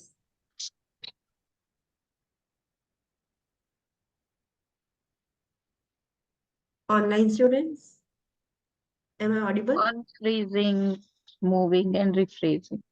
Yes. Unfreezing એટલે શું કરવાનું એમાં? Problem identify કરવાનો. Yes, કે આ પ્રોબ્લેમ છે એને આઈડેન્ટિફાઈ કરો. And moving or changing માં Plan કરીને implement implement કરવાનું. કરવાનો. હવે એ પ્રોબ્લેમને સોલ્વ કરવા માટે આ ચેન્જ આપણે લાયા છે તો ચેન્જને પ્લાન કર્યો અને ઇમ્પ્લિમેન્ટ કર્યો. અને રીફ્રીઝિંગ મીન્સ સ્ટેબિલિટી મેન્ટેન કરો. હા, એ પ્લાનને સ્ટેબિલાઇઝ કરવાનો. તો જ તમારું ચેન્જ સક્સેસફુલ થશે, બાકી નહીં થાય. દેન ટાઈપ્સ ઓફ આપણે ચેન્જ જોયા હતા. પ્લાન ચેન્જ અને અનપ્લાન ચેન્જ. પ્લાન એટલે તમે કશું એફર્ટ લઈને એ એકચ્યુઅલીમાં તમે જાતે પ્લાન કરીને ચેન્જ લાવો છો, અને અનપ્લાન એટલે એની જાતે જ ચેન્જીસ આવી જાય છે. તમને નોટિસ પણ ના થયું કે આ વસ્તુ ચેન્જ થઈ ગઈ અને સારા મેનરમાં થઈ, બેનિફિશિયલ થયું unplanned change. Resistance to change, જેનાથી ક્વેશ્ચન્સ પૂછાય છે. તો what is resistance to change? Online students, what is resistance to change? Change કરવાની જે ના પાડે છે કોઈ વિસ્તાર હા, યસ, એ લોકો ચેન્જ એક્સેપ્ટ નથી કરતા, રેઝિસ્ટ કરે છે. That is the resistance to change. એના પરથી ક્વેશ્ચન આવે છે. એના રીઝન્સ જોયા હતા કે કયા રીઝન્સના લીધે ચેન્જને લોકો રેઝિસ્ટ કરે. સો ફર્સ્ટ છે conformity, dissimilar beliefs and values, habit, secondary gains, threat to satisfying basic needs અને ફિયર. આ બધા રીઝન્સ છે જેના લીધે રેઝિસ્ટન્સ થઈ શકે છે. અને બીજું આપણે ઓવરકમિંગ બેરિયર્સ જોયા. એટલે કેવી રીતે જે રેઝિસ્ટન્સ થયું છે એને કેવી રીતે ઓવરકમ કરવું, જે બેરિયર્સ છે એને કેવી રીતે ઓવરકમ કરવું. તો એને આપણે લિસ્ટ જોયા હતા કે ફ્લેક્સિબલ એન્વાયરમેન્ટ આપવાનું, બધાને ઇન્વોલ્વ કરવાના, બધાને એન્કરેજ કરવાના, બેનિફિટ્સ પર ફોકસ કરવાનું, જે ડ્રોબેક્સ છે એને પર એટલું બધું નહીં ફોકસ કરવાનું. લાઈક ઇવેલ્યુએટ કરવાનું, જે બી ચેન્જ પ્રોસેસ છે એ, અને દરેકને ઇન્ફોર્મ કરવાનું પ્રોગ્રેસ રિલેટેડ, પોઝિટિવ ફીડબેક આપવાના, અને જે પણ ટાઈમ લાગે છે ચેન્જને એને કમિટેડ રહેવાનું. સો this is how you can overcome the barriers. પછી આપણે કોન્ફ્લિક્ટ જોઈએ. કોન્ફ્લિક્ટ મીન્સ જે પ્રોબ્લેમ્સ થાય, ઇશ્યુઝ થાય, તેના લીધે થાય છે. તો ઇનકમ્પેટિબિલિટી નથી બરાબર, એટલા માટે થાય છે. બિલીવ્સ, એટીટ્યુડ્સ, વેલ્યુ, ગોલ્સ, પ્રાયોરિટીઝ ને ડિસિઝન્સમાં ડિફરન્સીસ છે. ટાઈપ્સ ઓફ કોન્ફ્લિક્ટ જોયા હતા. What is interpersonal? પોતાની સાથે જ થાય. ઇન્ટરપર્સનલ, એકબીજા સાથે. યસ, ઇન્ટરપર્સનલ એટલે કોઈ બે પર્સન, ઇન્ડિવિજ્યુઅલની વચ્ચે કોન્ફ્લિક્ટ થાય છે. ઇન્ટ્રાપર્સનલ મીન્સ જોડે યસ, પોતાની સાથે જ કોન્ફ્લિક્ટ થયું છે, પોતાના અંદર અંતર આત્મા જોડે જ કોન્ફ્લિક્ટ થયું છે. તો દેટ ઇઝ ઇન્ટ્રાપર્સનલ. ઓર્ગેનાઇઝેશનલ મીન્સ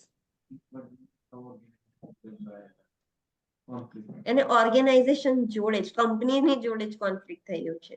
તો that is organisational conflict. Modes of conflict resolution, કેવી રીતે તમે કયા મોડ્સથી કોન્ફ્લિક્ટ રિઝોલ્વ કરો છો? તો ફર્સ્ટ અવોઇડન્સ હતું, સેકન્ડ અકોમોડેશન હતું, થર્ડ કોમ્પિટિશન હતું, લાસ્ટ કોમ્પ્રોમાઇઝ હતું. તો this are the modes for conflict resolution. પછી આપણે હેલ્થ કેર ટીમ મેમ્બરના રોલ્સ જોયા. તો ફર્સ્ટ આપણે આપણો રોલ જોયો. એઝ અ નર્સ કેટલા રોલ છે? તો આપણા રોલ્સ વધારે છે, બીકોઝ વી આર નર્સ. તો આપણા રોલ્સ જોયા, PHCP ના રોલ જોયા, ફિઝિશિયન આસિસ્ટન્ટના રોલ જોયા, નર્સ પ્રેક્ટિશનરના રોલ જોયા. એક્ઝામમાં તમને રોલ્સના રિલેટેડ ક્વેશ્ચન નહીં પૂછે કે આ કામ, આનું કોનું શું કામ છે, એવા ક્વેશ્ચન્સ નહીં પૂછે. બટ તમને વર્ડની અંદર કોઈ બી ક્વેશ્ચનની અંદર NP, ઓક્યુપેશનલ થેરાપિસ્ટ, ચેપલિન એવું લખેલું હોય, તો તમને ખબર હોવી જોઈએ કે આ પર્સન છે એનું કામ શું છે. તો તમે એ રીતે ઇમ્પ્લિમેન્ટ કરી શકશો, સિચ્યુએશનને વિચારી શકશો કે ચેપલિનને કેમ બોલાય છે. એનો મતલબ કે પેશન્ટ ટર્મિનલી ઇલ છે અને સપોર્ટની જરૂર છે. તો તમે એ અકોર્ડિંગ વર્ક કરશો. તો તમને દરેક પર્સનનો રોલ ખબર હોય તો તમે ક્વેશ્ચન સોલ્વ કરી શકો.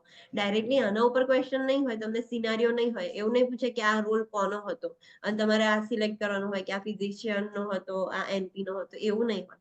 તો તમને દરેક પર્સનના રૂલ્સ ખબર હોવી જોઈએ કે જેથી કરીને તમે ક્વેશ્ચન સોલ્વ કરવામાં હેલ્પ થઈ શકે. ફિઝિકલ થેરાપિસ્ટનો રોલ જોયો આપણે, ઓક્યુપેશનલ થેરાપિસ્ટનો રોલ જોયો. ફોર એક્ઝામ્પલ, પેશન્ટને એવું તમને સિચ્યુએશન આપી છે કે પેશન્ટને, જેમ તમે કીધું, એમ્પ્યુટેશન થઈ ગયું છે, રેગ્યુલરલી એને સ્ટ્રેન્થ બિલ્ડ કરવા માટે કયા પર્સનની જરૂર પડશે? તો નર્સ, ડોક્ટરે કીધું કે તમે કમ્યુનિકેટ કરીને બોલાવી લો. તો તમે કોને બોલાવશો? ફિઝિકલ થેરાપિસ્ટ કે ઓક્યુપેશનલ થેરાપિસ્ટ? Physical therapist. હા, તો તમને એવું ખબર હોવી જોઈએ કે ફિઝિકલ થેરાપિસ્ટનો રોલ શું છે, તો તમે એ પ્રમાણે એમને કમ્યુનિકેટ કરો ને. સો ક્વેશ્ચન્સ આવી રીતે પૂછાશે આના. ઓક્યુપેશનલ થેરાપિસ્ટનો આપણે રોલ જોયો, રેસ્પિરેટરી થેરાપિસ્ટનો રોલ જોયો, સ્પીચ થેરાપિસ્ટનો રોલ જોયો, ન્યુટ્રિશનિસ્ટનો જોયો, કન્ટિન્યુઇંગ કેર નર્સનો આપણે રોલ જોયો, આસિસ્ટિવ પર્સનલનો રોલ જોયો, ફાર્માસિસ્ટનો, સોશિયલ વર્કર, ચેપલિન અને એડમિનિસ્ટ્રેટિવ સ્ટાફનો આપણે રોલ જોયો. તો તમને રોલ્સ ખબર હોવી જોઈએ કે આનું કામ શું છે. In your terms you can remember. આખી 3 4 લાઈન ગોખવાની જરૂર નથી, પણ તમને ખબર હોવી જોઈએ કે આનું કામ શું છે. So this are the roles. Any doubt in this? No ma'am. હા. No ma'am. Okay, so for 2 days you are having a test only for MSN. જે પીડિયાટ્રિક છે એનો ટેસ્ટ સેટરડે લિંક ઓપન થશે અને 2 ડેઝ માટે open રહેશે, Saturday Sunday. હવે જે ટેસ્ટ છે એમાં તમારું ઈમેલ આઈડી તમે ઇન્સર્ટ કરશો, તમને રિઝલ્ટ એટ ધ એન્ડ નહીં શો થાય. As I have sad earlier કે તમને અમે સેન્ડ કરીશું જે રિઝલ્ટ છે તમારા ઈમેલ આઈડી પર. જે ઈમેલ આઈડી તમે અંદર ઇન્સર્ટ કરશો એ ઈમેલ આઈડી પર તમારું રિઝલ્ટ શેર કરવામાં આવશે. યસ, આફ્ટર ટેસ્ટ તમને રિસ્પોન્સીસ જોવા મળશે. રિસ્પોન્સીસ એટલે તમારા પોતાના ઇન્ડિવિજ્યુઅલ રિસ્પોન્સીસ નહીં કે તમે કયા આન્સર સિલેક્ટ કર્યા છે. Responses in the terms of કે ફર્સ્ટ ક્વેશ્ચન છે તો કેટલા લોકોએ એ ઓપ્શન સિલેક્ટ કર્યો છે પર્સન્ટેજમાં. 50% of people has a option selected, 25% D કર્યો છે. તો એવી રીતે તમને ક્વેશ્ચન્સના લિસ્ટ મળશે અને રિસ્પોન્સીસનું પર્સન્ટેજ મળશે. એટલું જ જોવા મળશે. અધર દેન ધેટ તમને ખબર નહીં પડે કે શું છે કેમનું છે. અને લાસ્ટમાં તમે જ્યારે આખો ટેસ્ટ કમ્પ્લીટ કરશો ને તો તમારું જે ટાઈમ બાઉન્ડ છે અને દરેક પર્સનને રિઝલ્ટ ઇન્ડિવિજ્યુઅલ મોકલવાનું છે. સો એક કોડ જેવું હશે. એ કોડ જે પણ લખ્યો હોય એનો જ રહેવા દેવાનો, એ ચેન્જ નહીં કરવાનું. તમારે ખાલી શું કરવાનું છે, ક્વેશ્ચન્સ લાસ્ટમાં બધા જ ટીક કરીને સબમિટ કરવાનું છે. બીજું કશું જ ચેન્જ નથી કરવાનું, અંદર ખાલી સબમિટ કરવાનું છે. So best of luck for your test. બીજા કોઈ ડાઉટ છે related to test?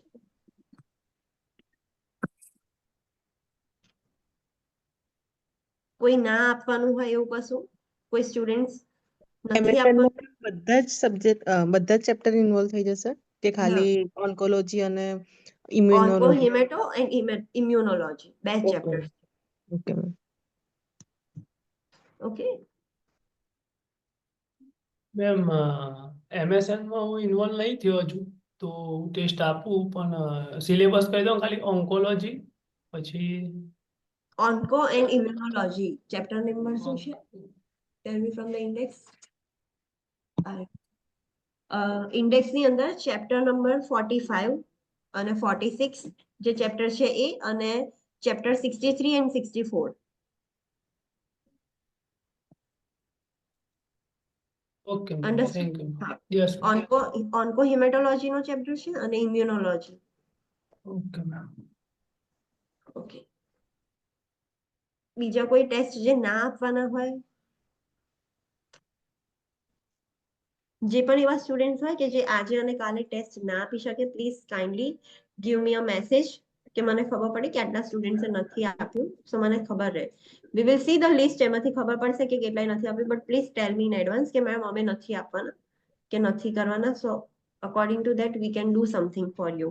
Ma'am link તો કાલ રાત્રે બંધ થશે ને, તો આપણે કાલ સુધીમાં તો કોઈ બી ટાઈમે આપી શકીએ. હા, આપી શકીએ છીએ. કાલે રાત્રે 11 વાગે 11:59 બંધ થશે, એટલે try to complete before 11. Okay, જે આજે 10:59 રાત્રે એનીહાઉ કમ્પ્લીટ. આજે રાત્રે નહીં, કાલે રાત્રે કમ્પ્લીટ બંધ થશે લિંક. Okay ma'am. હા, સો આજે આખો દિવસ છે અને કાલનો આખો દિવસ છે. Okay. Okay. Any other doubts? No, ma'am. Okay, so best of luck for your test. Don't get demotivated by giving the test. It's just for your knowledge. તમને ખબર પડે કે કેવી રીતે ક્વેશ્ચન્સ પૂછાય છે, કેવી રીતે મહેનત કરવાની છે, એટલા માટે છે. અત્યારે you cannot score much. I can understand that because એટલું બધું સ્ટડી નથી કર્યું. So Yes. it is possible for you, but don't get demotivated કે આ તો આપણાથી નહીં થાય એવું નહીં વિચારવાનું. એને પોઝિટિવ મેનરમાં લેવાનું, ઇમ્પ્રૂવ કરવાનું પોતાની સેલ્ફને. Ma'am, yes. એકચ્યુઅલમાં પીડિયાટ્રિક તો મારું નથી થયું, તો હું પીડિયાટ્રિક અટેન્ડ નહીં કરું તો ચાલશે ને? હા, ચાલશે. Okay ma'am, thank you. Yeah, thank you. Thank you, ma'am. Okay, so thank you. We are ending our lecture here.